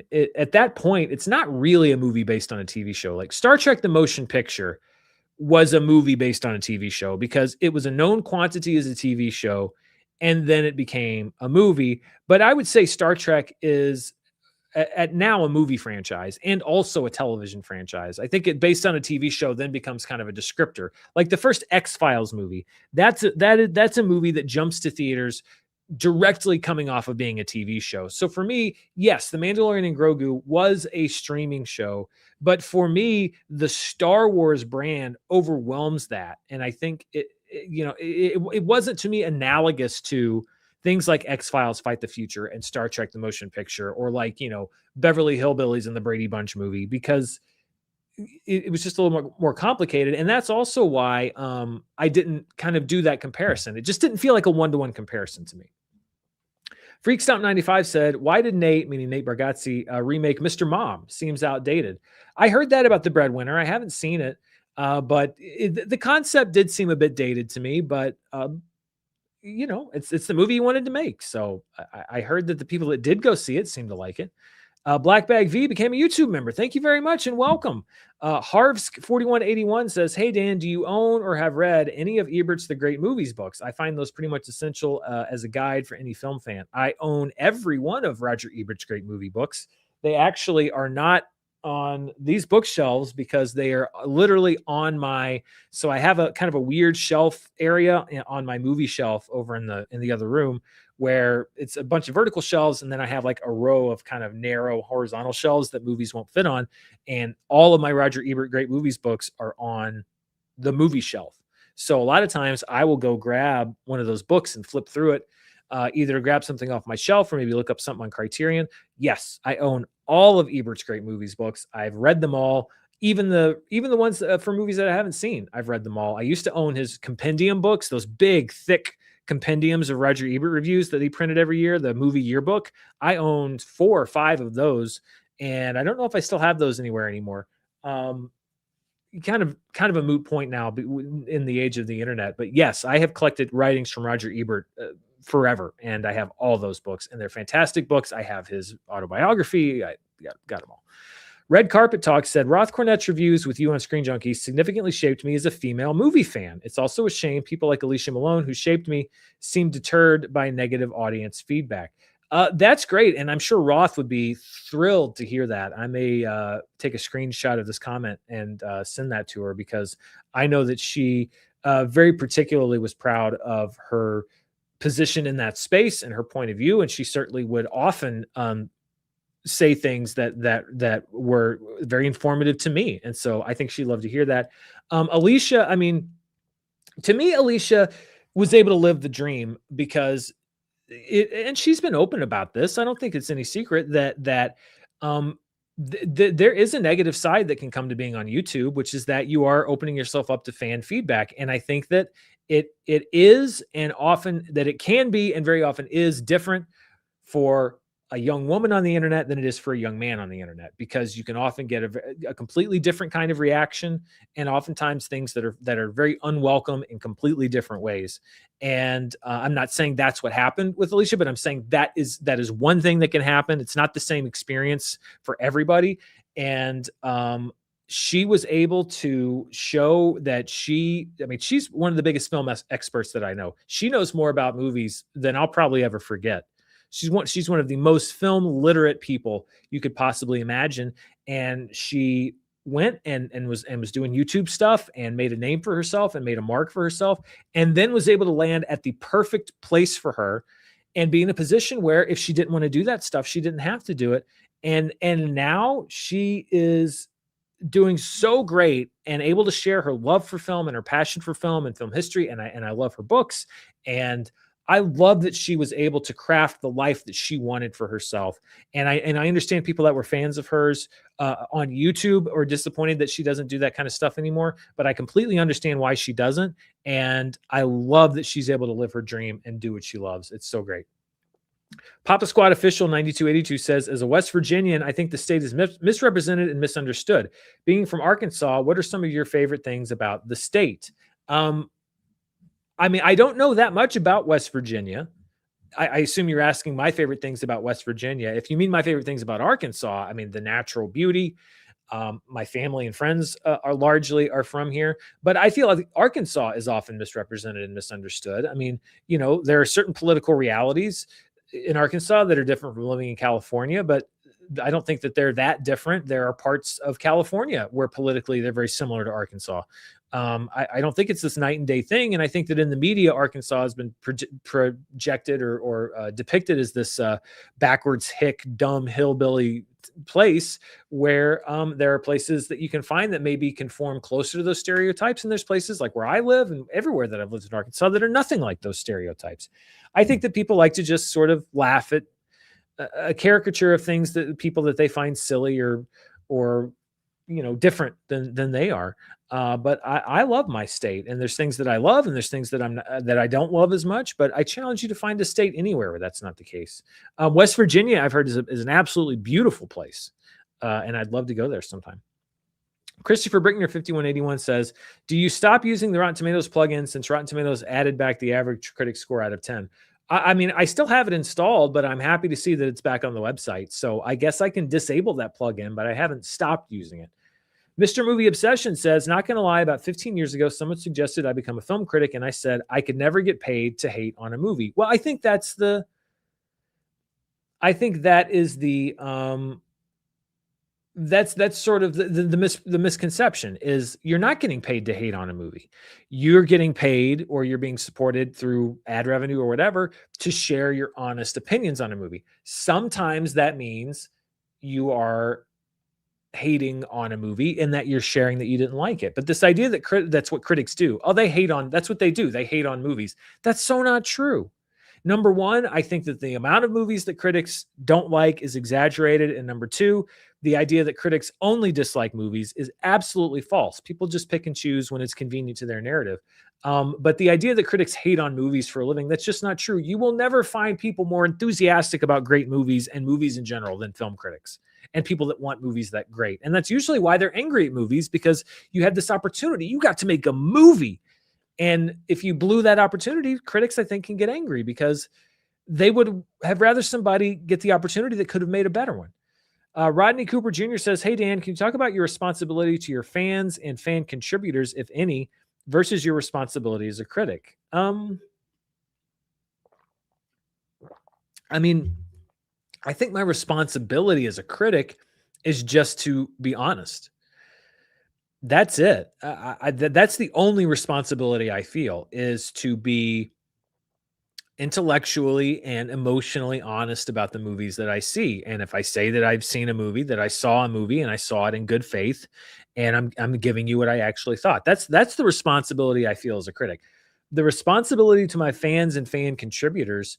Um, Again, the responsibility I feel to people that spend their time watching me is that I'm going to give you something that's prepared, that's well produced, that's worth your time.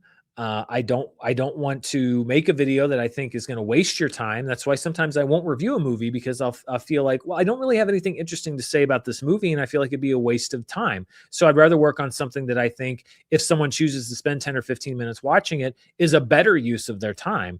They're going to get something more out of it than just me kind of going, the movie's okay, this is okay. It's just that's the responsibility I feel to fans of the channel, which is that I am so appreciative that you give me your time, and so I want to make sure that what you got out of it was valuable.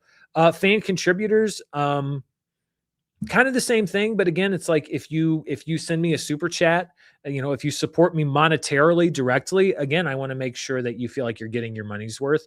If you're a patron, and I say I'm going to do something, and I was deficient on that at the beginning of the year, and I apologized to them directly, because I wasn't delivering on some AMAs that as much as I should have been, because of the crazy start to my year. But the responsibility I feel is that if you paid me X amount of money to deliver something, that I'm delivering it, and I'm delivering it in a way that makes it worth your the money that you've invested. So basically, the responsibility I feel is that you are getting a return on the time and or money that you invested on me, and that I'm not just taking it and giving you back something that's ill planned or poorly thought out, because you, with your attention or time, you are giving something to me. I want to give something of value to you back. That's the responsibility I feel. Mr. Movie Obsession says, ironically, the positive reviews actually biased me against Obsession. That's why I try not to listen to reviews beforehand, because I don't want to go in too hyped or too low against a movie. I want to have a blank slate and let the movie do what it does. Damien Barriga says, would love a Siskel and Ebert biopic. 2000s cast, Stanley Tucci as Siskel, Philip Seymour Hoffman as Ebert. Oh, what a great movie that would be. But now actors, Adam Driver's Siskel, Jesse Plemons Ebert. Well, Plemons, I think I wouldn't want to ask him to, and I want him to be the size that he's happy with, but he was big. He was big for a while, but now it seems like he's happy to have lost the weight. So I wouldn't want to ask him to put that weight back on unless he wanted to put the weight back on.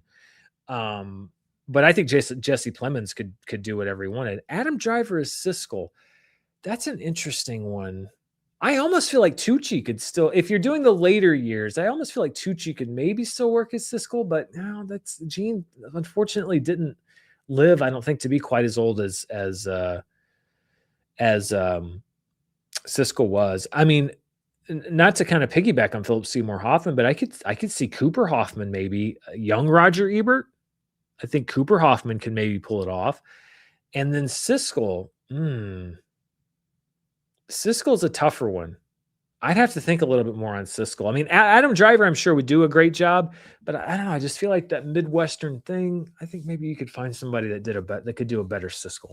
Mr. Movie Obsession says elderly iDubbbz was clearly typed by Gen Z. LOL. I mean, according to my demographics, I have very few Gen Z that watch the channel, but maybe one of the few just didn't really like what I had to say about Obsession or something. But because iDubbbz, I even had to look up who that was, which I know makes me seem even older.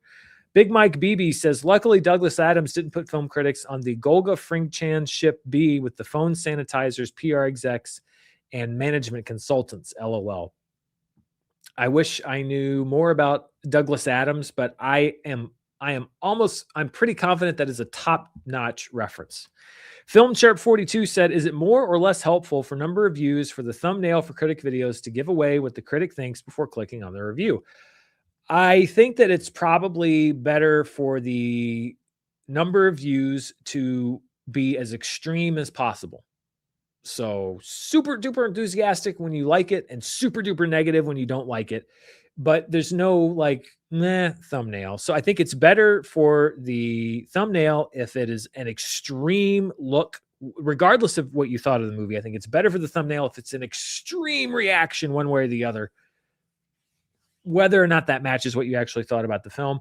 I know I get complaints all the time that my thumbnails spoil the review and that people don't even want to know what I thought about the movie in a general sense, that even seeing the thumbnail spoils them because they were avoiding everything about a movie before it came out. But my thing is always like, I can't just put a completely neutral face on every thumbnail, because I can tell you that is not good for the algorithm and for clicks. So extreme, as always, I think is best for thumbnails. My problem is, and it has always been my problem, is that I have a very difficult time operating in extremes. Emir Hades 3211 says, "Do you subscribe that the OG Masters of the Universe film was a tax write-off?" No, I don't think that the original Masters of the Universe film was a tax write-off. I think they just didn't have a whole lot of money and couldn't support it as much as it should have been supported. But no, I think it was just a movie that had a certain amount of resources pledged that then could not deliver on those resources. Mr. Movie Obsession said, "I guess the He-Man dude never heard of reruns. I was born in 89 and I remember watching He-Man, and I've had the toys. I preferred Thundercats, but that's another conversation." I mean, yeah, that's the other thing is He-Man, I'm sure, even if they stopped making new episodes, was still running. I mean, I remember He-Man being on all the time. And again, I also think you do remember things that you watched when you were 4 or 5 years old. But yes, they definitely still ran the episodes. Uh, F. Simon Juntak says, "Hi from Indonesia. Other than the Raid 1 and 2, do you have any other Indonesian movie that you're a fan of?" You know, I'm ashamed to say I can't think of one off the top of my head. I think that the Raid and Raid Redemption or Barandal are two of my favorite action movies of the last 30 years, but nothing jumps out at me off the top of my head. Indonesian cinema, as well as a lot of international cinema, is something that I'm not that much of an expert on. Cal June says Masters, and hello back to you, by the way, in Indonesia. Cal June says Masters of the Universe is a high budget movie, yet it has no French release date and may go straight to Prime Video. Is this the sign of a new trend? I think it could be the sign of corporate priorities. If Amazon MGM doesn't feel like it would be worth it for them to put resources into a French release, then it could actually be more cost efficient for them to not put it into theaters in France. So I think it's the sign of a new reality in Hollywood, which is that when you have a studio that's owned by a streaming service, then all of a sudden the release pattern of a movie is subject to the larger corporate fiscal priorities of that corporation, and not the necessarily what's great for a theatrical release. Because as I understand it, in France, I believe, and correct me if I'm wrong, there are rules regarding the gap between when a movie can be in theaters and when it can hit streaming. And I think it's like a very large window that has to exist between theatrical exhibition and streaming. So if Amazon was looking at a French release and saying, well, if we put it out in theaters in France, we can't put it out on Amazon Prime Video for 9 months or 12 months or however, they very likely just said, okay, well, we just won't put it out in theaters at all. We'll just send it straight to Amazon because they don't want to abide by those theatrical rules. I've heard France has very strict guidelines as far as theatrical windowing. Drew Skizzy says, "Have a good rest of your week, man." Thanks, Drew Skizzy. I appreciate that. Thank you very much. Zach Goff 7796 says, "It's not a man cave, it's the Dan cave." All right, I like that. As a Batman fan, I'm loving it. Yeah, this is not a sad little man cave. It's a sad little Dan cave. Owen Cummings says, and thank you very much, very nice super chat, says, "Hey, Dan, any tips on combating burnout when it comes to creating videos at such a consistent pace? As someone who works for a small channel, it's hard enough already. I can only imagine 3+ videos a week." I mean, now is probably not the best time to ask me that, because I'm actually just coming out of a kind of a period of burnout that kind of started late last year and then really kind of persisted into really just the last few weeks or so, because the beginning of my year was so busy on a personal basis, on a professional basis with Sundance and everything, and then all the craziness with the house. And I'm just kind of coming out of a period of burnout myself, where it was not easy to sort of keep up even the pace I was doing, which wasn't the pace that I'm used to. I'm just now getting to the point where I'm starting to get excited about doing more. So for me, the most important thing is like making videos of any kind is work.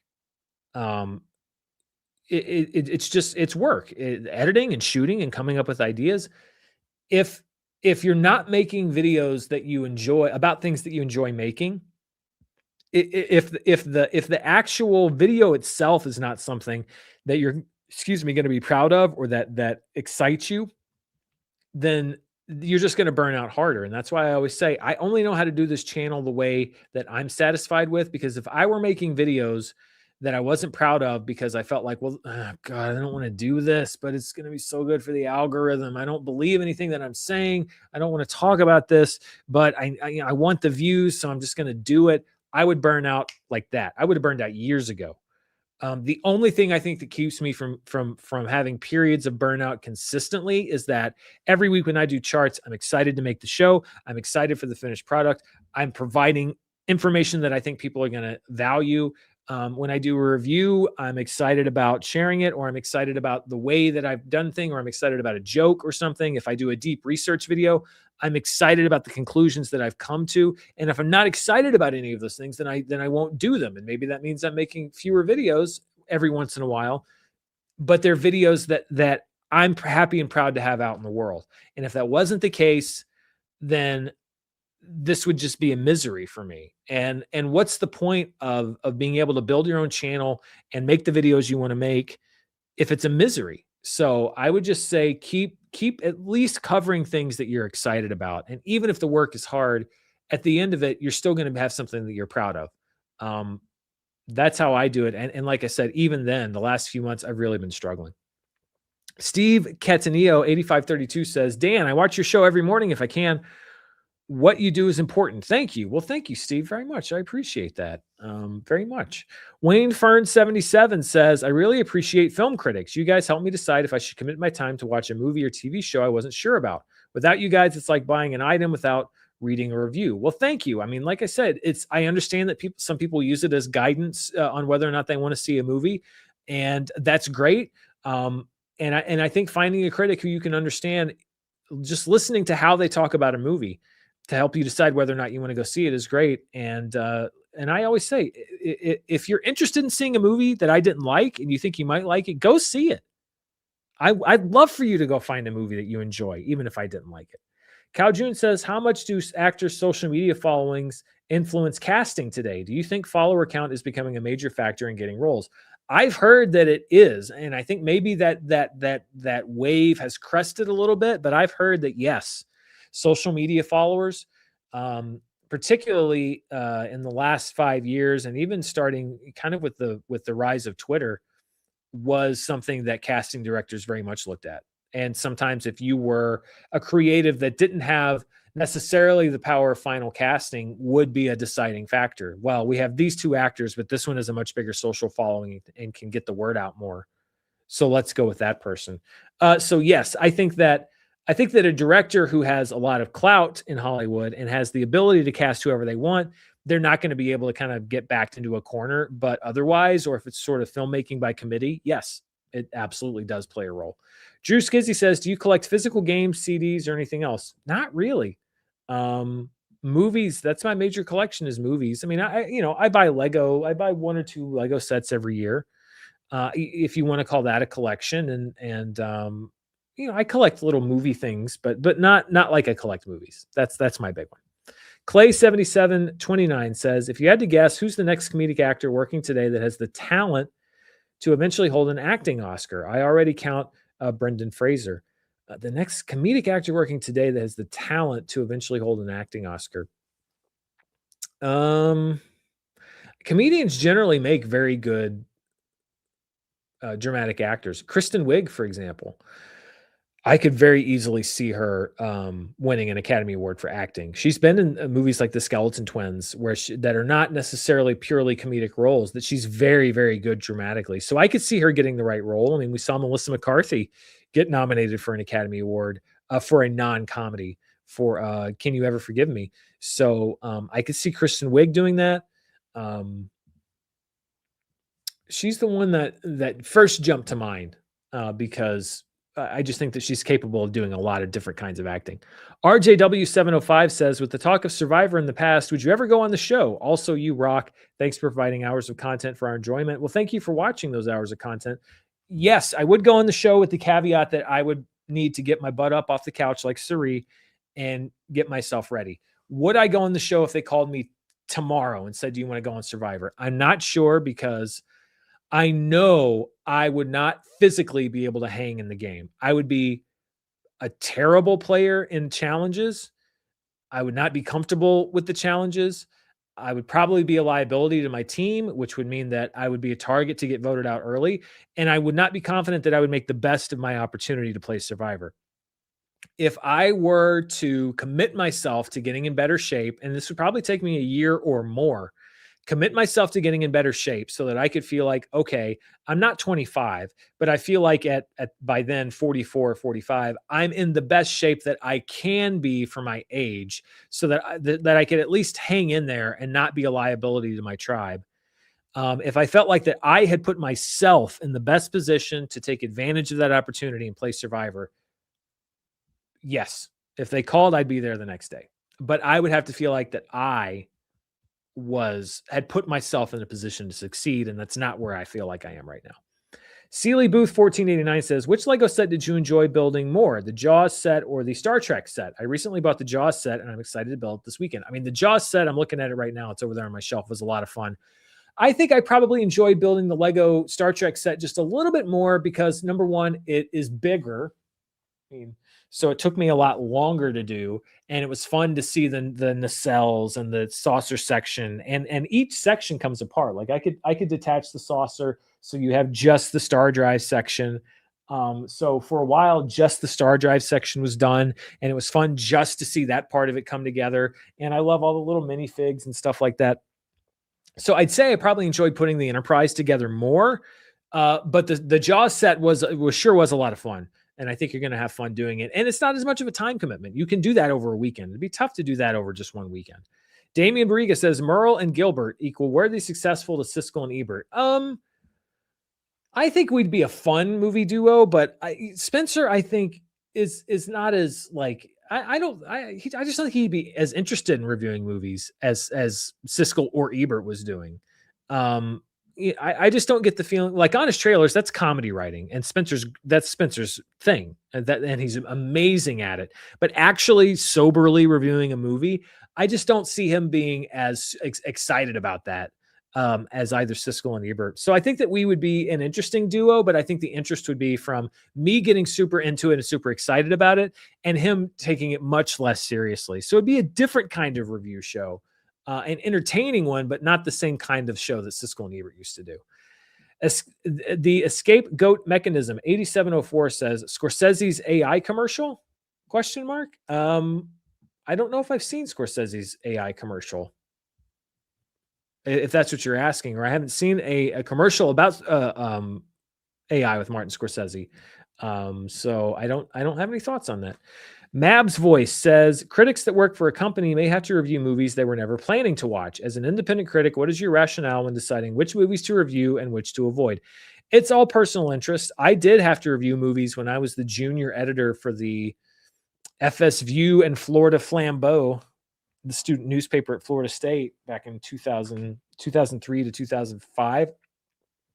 When I was the junior critic, I did just get assigned movies, and there are movies like Daddy Daycare and Boat Trip that I would never have gone to see. And I tried to give them a fair shake, but there's nothing worse than sitting through a terrible movie that was also a movie you know for a fact you would never, ever review. And the other thing was, so I would get paid $10 to write a review, and the movie ticket was like $11. So I would lose $1 on every review that I did because what I was getting paid was less than the cost of the ticket. And then when I got promoted to senior critic, I think it was like I would make $3 per review. So it was not fun to sit and watch a movie that I never wanted to see, to write a review that I didn't want to write for a paper that cost for an article that would cost me money. But I served my time, and I eventually was the senior critic, and I got to choose more of the movies, so I could write a review for Shaun of the Dead if I wanted to, and I didn't have to question it. And I got first pick of the major movies that came out. So that got a little bit better. Now my rationale in deciding what movies to review and which to avoid, I mean, there is a certain element of is this too much of a potential opportunity for the channel? Like, would it be irresponsible for me as the owner and runner of my own YouTube channel to pass this up? So there are sometimes big movies that maybe I'm not super excited about, but I understand people are going to be curious about them and I'll review them. Other than that, it's all personal interest. Does this movie interest me? Do I think that I could write something interesting or do an interesting review about the movie? If nothing about the film interests me in any way, shape, or form, and I just don't feel like I can have the time to do it, or I'd rather spend time doing something else, I won't review it. If I do see a movie and I come out saying I don't have anything interesting to say about this movie, then I often won't review it. The only time where maybe I do review a movie that I perhaps wouldn't otherwise, if it was a case where like this is the big release of the week, I think people want to hear what I have to say. Maybe I'm not super excited about it, but people are going to want to know, so I'll go and see it. But there's really no movies that I'm just like, ugh. Like, I was even considering, like, do I even review the new Minions movie? I mean, it would be an interesting review, but I almost feel at this point I have to give the Minions their day in court. Because what if it's good? Like, what an amazing turnaround that would be if I actually liked a Minions movie. So I might just get like Charlie Brown, just line up behind that football one more time and go see Minions and Monsters. Wayne Fern 77 says, will you watch the World Cup? If so, any predictions? Yeah, I mean, I'm sure I will, especially because it's here in the United States. So some of the game times will be a lot easier with a human being schedule here in the United States to watch live. I'm sure that I will. I don't know enough about international soccer to make any predictions, but yeah, definitely. Golly, we're at an hour and 52 minutes, and I've got so many questions left. This is not personal. I love all of these super chats and everything you're sending, but I have so many left, and it is 5:52, and I'm like almost an hour behind as far as questions go. So, with respect and peace and love, please, if you're going to send any questions in, um, just please just send them now and then no more after that, because I did not anticipate this episode. This might be our longest episode yet. I did not anticipate that, and there is a point at which I'll have to cap it just because I've got some other stuff I'm working on tonight. But thank you to everyone who's sending in questions. I did not anticipate this many questions. Callum McAvoy 3922 says, after the success of recent YouTuber movies, when can we expect the Scoops McGee biopic? Hello from a longtime fan in the UK. Well, hello back to you in the UK. Scoops McGee is too mysterious. I don't think he could provide a reliable version of his life story. So I think he'll always remain a mystery. Phoenix Encore says, pro lurker, first time super chatter. Thank you. Always loved your segment, so I followed you from fandom. We have similar humor. Know that I'm laughing at every bit. Well, thank you. You might be the one person out there who actually thinks that everything I do is funny. But I can only amuse myself, because otherwise, what else are we doing here? Phil Smith says, hi, Dan. Do you think you'll go to George Lucas's new Museum of Narrative Art when it opens? Yes, I definitely would love to. What did I call it? Spencer texted me about it the other day. This is probably a couple months ago now. And I called it something like the Flannel Starship or something like that, because it looks like a spaceship and then George Lucas wears flannel, which, like, who am I to judge? Yes, I don't know the next time I'll be up in that part of California, but I would love to go see that because the Academy Museum was great. Nathan GD8BJ says, hi, Dan. Have you watched Alien Earth? If so, what are your thoughts? I thought it was a great next step for the franchise and hope it gets all the Emmys. I think somebody asked about Alien Earth last week. I thought the first half of the show was the best I've seen from that franchise since the 80s. And I was a little let down by the second half of the show. But on the technical level, I think it deserves a lot of nominations, and a lot of the performances were very good. And I'll still check out the second season to see what it's got going. Billy P 1836. Hey, Billy, longtime fan. I wanted to let you know I'm going through the entire Star Trek franchise, TV and movies for the first time. Just watched Voyage Home for the first time today. What is your favorite Star Trek project? Well, my first Star Trek project overall is still Star Trek The Next Generation. Just overall, I love that show. It was a very important show for me when I was a teenager. I've rewatched it many times subsequently, and I love it so much. So overall, it is definitely a TNG. I have love for a lot of other Star Trek stuff, but TNG is my favorite. Jess Para says, hi, Dan. Do you have any filming locations you have or would love to visit? I did the Lord of the Rings tour in New Zealand earlier this year and had the best time. I'm glad. I was actually talking to somebody about that tour. I don't know if you did the red carpet tour. That's the one that I did in New Zealand. But they put on such a great tour, and that's so amazing to watch. I think maybe someone asked something similar to this last week as well. There are plenty I'd love to visit. The Shawshank Prison, which is up in Ohio, I think. I definitely still want to see. Um, I'd love to go to a Pinewood in the UK. I'd love to go to Pinewood. I think they run a thing there, and I know they have a whole Potter experience at Leavesden. So a lot of the UK filming stuff in those old studios, I think, would be great as well. Ninso4 says, in an industry that avoids risk, why spend $170 million on a Masters of the Universe film? The IP has been largely irrelevant for decades, seems risky. I talked about this a little bit in my review. I think it seems risky when you look at it from a results, oriented now, when it looks like it's not going to make that money back. Yes, it does seem risky, but I think number one, this project went into development like almost 2 decades ago initially, so it was a lot less risky then, and then just like momentum and sunken cost keeps it on the books. I think that Barbie, more than anything, gave the producers of this film permission to keep shopping the movie and keep pushing the project. It bounced from studio to studio, at Netflix, and then went to Amazon, MGM, and I think that the success of Barbie was what kind of pushed it over the edge for them to say, like, okay, look, Barbie did great. That one's aimed at young women. Mattel, toys, 80s. It's a slam dunk. He-Man. But I don't think, for me, the screenplay was necessarily there. So I honestly think it seems risky, but to a lot of executives, it was the safe play. Oh, it's an established IP. And I don't think they're necessarily the most in touch with what audiences actually want.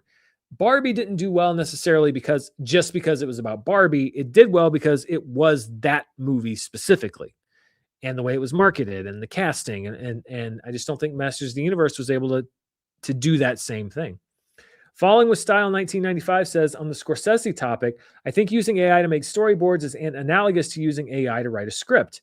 Even if a human goes in to rework it, the foundation is still a plagiarism machine, I mean, I don't necessarily agree with that because, and again, it depends on how you're using it. So to me, it didn't seem like Martin Scorsese was putting a script into AI and saying, this is, here's my script.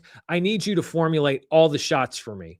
To me, I think what he's saying is, I know what kind of shots I want, so I'm going to put them into AI for it to generate the visual depiction of a shot that I already know that I want. So instead of hiring an artist or somebody to do it, to sketch, I need a medium close up here, camera push in, dolly into this, wide shot over the top. I can put those parameters into AI and it can generate the actual images that I use for my storyboards. I didn't take it as him saying, I have no idea what the visual for this movie should be, and so I'm going to let the computer determine what the shots are going to be.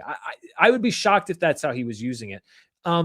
So I think that's different than just having a script do the creative work of writing a script from scratch. Again, I'm not entirely sold on Scorsese's use of AI, but I also I didn't get the impression that he was saying that he had no input, or his director of photography had zero input on the look of a movie. I thought it was more like, I know what the shot's going to be, and I'm going to use that as a prompt to have it generate an image of a shot that I already have in my head. That's how I took it. Maybe I'm wrong.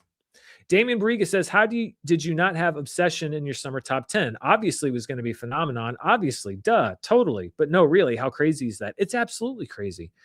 Like I said, I'll take the heat on Backrooms. That was a generational blind spot for me, and a lot of people did have it in their top 10. Obsession is one of those just completely organic word of mouth things that has struck a chord with an audience in a way that you see with a movie maybe once every 10 years.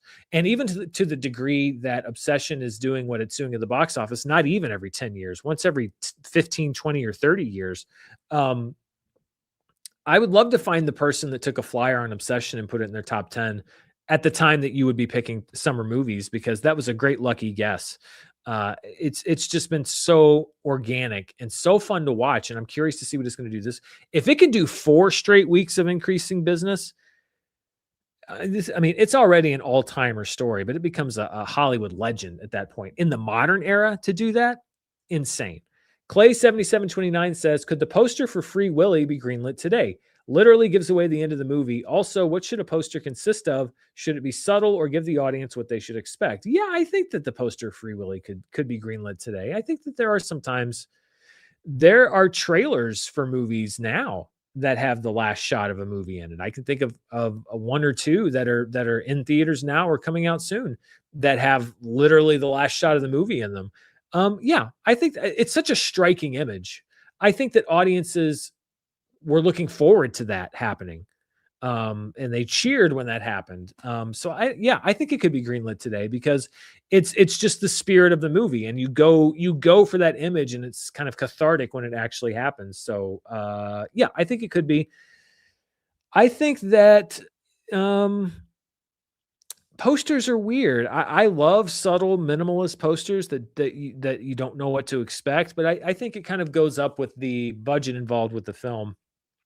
I think it's a balancing act of not giving away everything, making an audience intrigued, but also at the same time, uh, leaving something. You don't want to give everything away. You want to be like, ooh, but what's going on? Like, how did that happen? Ooh, who is that? What is this situation? It's not an easy thing to do, or at least it shouldn't be. There's some lazy poster artists out there. Black Bag V says, "How are you doing, Dan? Is your life outside of YouTube treating you well? Hope your family, mom, and so on are doing well and healthy." Yeah, everybody's doing pretty good, pretty good. Life's all right outside of YouTube. YouTube is a big part of my life, but yeah, I mean, just it's uh it's just a constant balancing act. But I'm enjoying time with my best friend and his wife and my nephews and my niece and my mom, and working on building my social network up out here. And yeah, chugging along. Thank you. Guitar Afro Dude said, "Hey Dan, love your videos. You're the best. What's your Letterbox 4 favorites for this year so far?" I can't tell you right now, and I'm not being cagey. It's just I'm going to be doing my best of the year so far at the end of this month. There are several movies I haven't yet seen that I need to see. So I don't have an answer for you there because I actually need to go in and assess and decide that for myself. I can throw one at you. I can say that's probably going to be there. Let me check my notes because I've actually started it. I would say with a good degree of certainty that which one can I say? That Project Hail Mary would be one of them. I could say that with an almost 100% degree of certainty that of my top 4 this year so far, my Letterbox 4 Project Hail Mary would be in there. Guitar Afro Dude said, "Well, Hollywood learned the right lessons from this recent backroom/obsession. What are your takeaways? Dan, you are the GOAT." Thank you. Hollywood rarely learns the right lessons. So what they'll probably do is go out and try to recruit the first YouTuber that they can, whether they have an idea for a movie or not, and give them $1 million to make a horror movie and hope that it turns out for the best, negating what was actually done right through the independent process of making those movies in the first place, or through a studio like A24 having Kane Parsons do backrooms. My takeaways are, number one, that every studio out there should be aggressively scouting for new talent that has a vision, directors that have very strong ideas and creative identities, and not forcing them into a box and giving them the next new IP, but talking to them about, well, what do you want to make? What's your idea?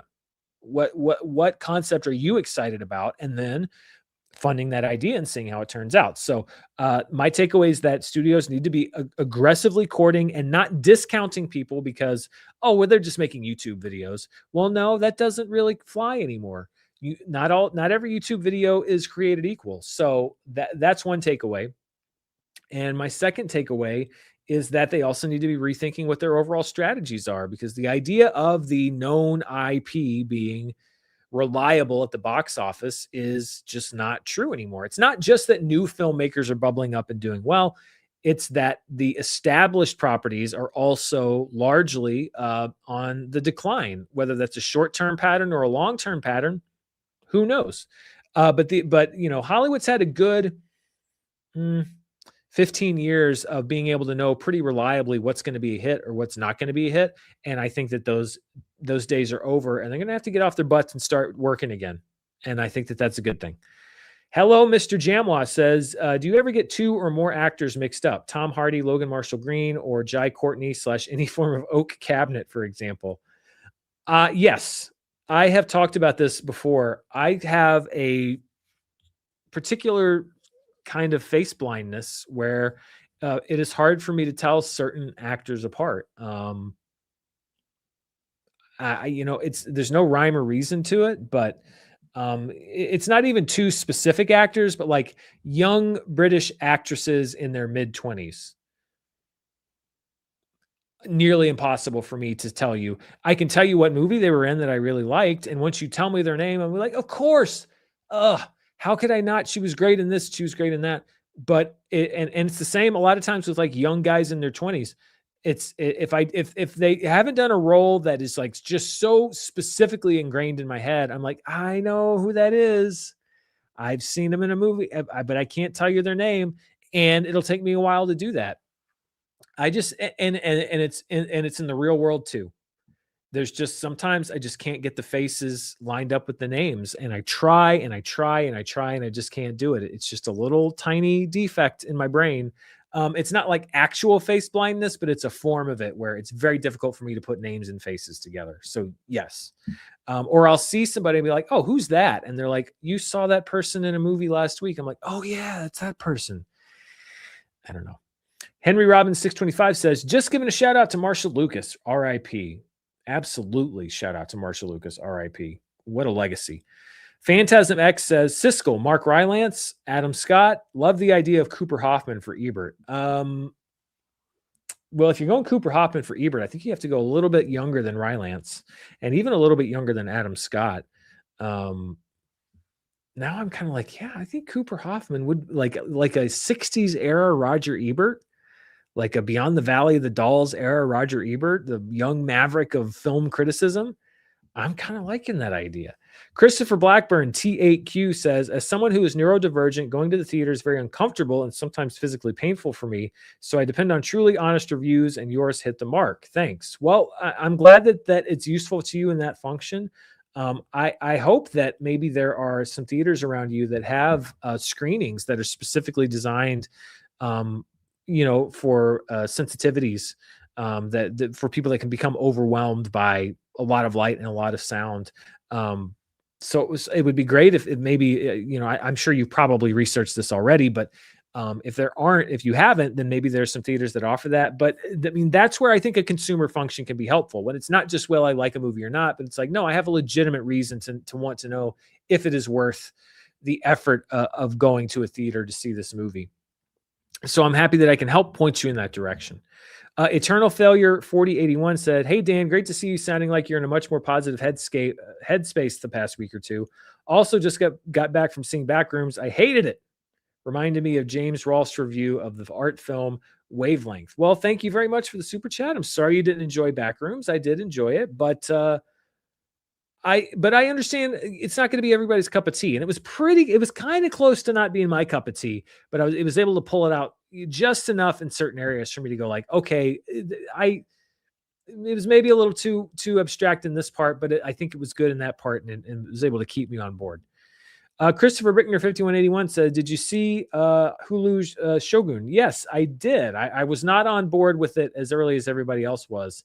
But yeah, I did see it and I enjoyed it. You just got punked one. Just sent me €1. Well, thank you very much. I appreciate that.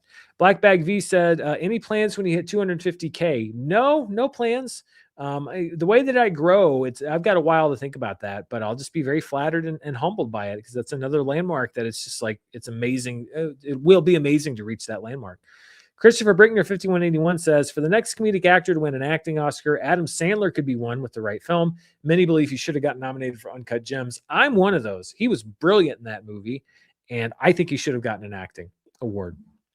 Black Bag V says, rest in peace to Peabo Bryson, the veteran R&B voice behind Beauty and the Beast and A Whole New World, a class act. I work in fashion sales and assisted him many times, a true music legend. I was prepping the show, and when I was looking at the stuff for Marsha Lucas, I noticed that Peabo Bryson had passed away, and I actually made a note to myself to mention him, and you bringing it up made me realize that I never actually put that in my show notes. Yes, what an amazing voice too.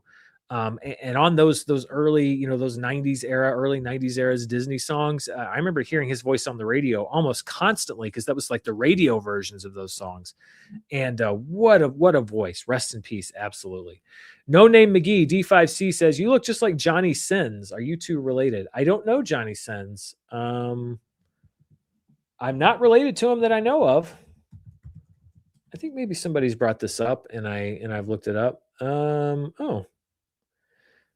I mean, he's a bald dude. Yeah, I don't know. I don't see the oh man, I wish I was in that kind of shape. I don't see the resemblance as much as some of the ones, but I need to get more resembling. I could go on Survivor if I was in that kind of shape. But thank you. No, I'm not related to Johnny Sins, but appreciate it. Sven Orpheus 2778 says, any thoughts on the YouTube movie filmmakers? I mean, I think that I have said a lot about both Obsession and Backrooms on the channel recently, and kind of what I was just saying about scouting talent. I'm excited to see some filmmakers from new generations that are empowered to share their creative vision, and that vision has been embraced by audiences. And I'm looking forward to seeing more of it. Christopher Rickner 5181 says, you skipped my question for favorite Clone Wars arc. I didn't see I did not see that question on my list, and I try to make sure that I am catching every question. So I did not see that question. If I did skip it, it was not intentional. I unfortunately I really have an answer for you because I think I've mentioned on the show I haven't watched the Clone Wars animated show beyond maybe the first season ish or so. So I apologize if I skipped your question. I didn't see it on my list here. But I also don't really have a favorite because I haven't watched the entire series. Sven Orpheus 2778 says, do you know Chris Stuckman? I do know him a little bit. We're not like on daily person-to-person contact or anything. We've exchanged a few emails over the past few years, but he came in and did a lot of stuff with us around the Screen Junkies Plus era. He was in a fair amount, and we talked quite a bit. And I was happy to see that he got his movie made. And yeah, I like Chris. I've met him several times. He's a good dude, and I'm looking forward to seeing what he does next. I want to see him get another movie done because I know that how passionate he is about filmmaking and about film, and I want to see him continue to realize that dream for himself. Sven Orpheus 2778 says, what is your favorite Hitchcock and Kubrick movie? Woof. My favorite Hitchcock movie, it can change on any given day. It's probably between, oh man. Some days it's Strangers on a Train. Some days it's Psycho. Some days it's Rear Window.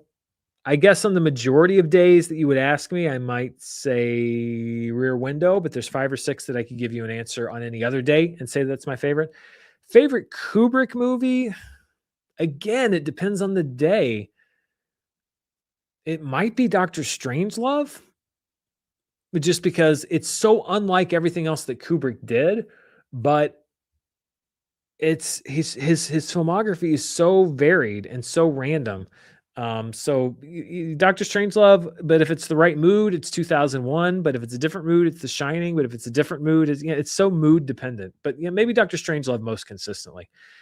And I believe this is our final question. Man, we're at 2 hours and 14 minutes. I did not anticipate this episode going so long. This is from Darth Homercles, who says, love the mean comments section. That'd be good to do once a month. While I don't always agree with your movie opinions, I always respect them. Big fan. Well, I appreciate that, and I respect that outlook. I don't expect anybody to always agree with my movie opinions, and I respect yours. And really, the only thing I ever ask for people is that you can disagree with me, but just respect the fact that everybody has their different opinions, and respect the fact that I respect the fact that you have yours. So thank you to everybody who sent a question in. This was way longer than I anticipated. I hope you enjoyed the discussion on film criticism. Be sure to stay tuned right here on the channel. We have a lot more stuff. At a minimum, I'm going to be reviewing a scary movie later this week. That review will probably be up either late tomorrow or on Friday morning. Maybe a little bit more likely that it'd be up on Friday morning. and also a lot of the other stuff that I've got work. I've got another kind of a first time sort of thing that I might be cooking up.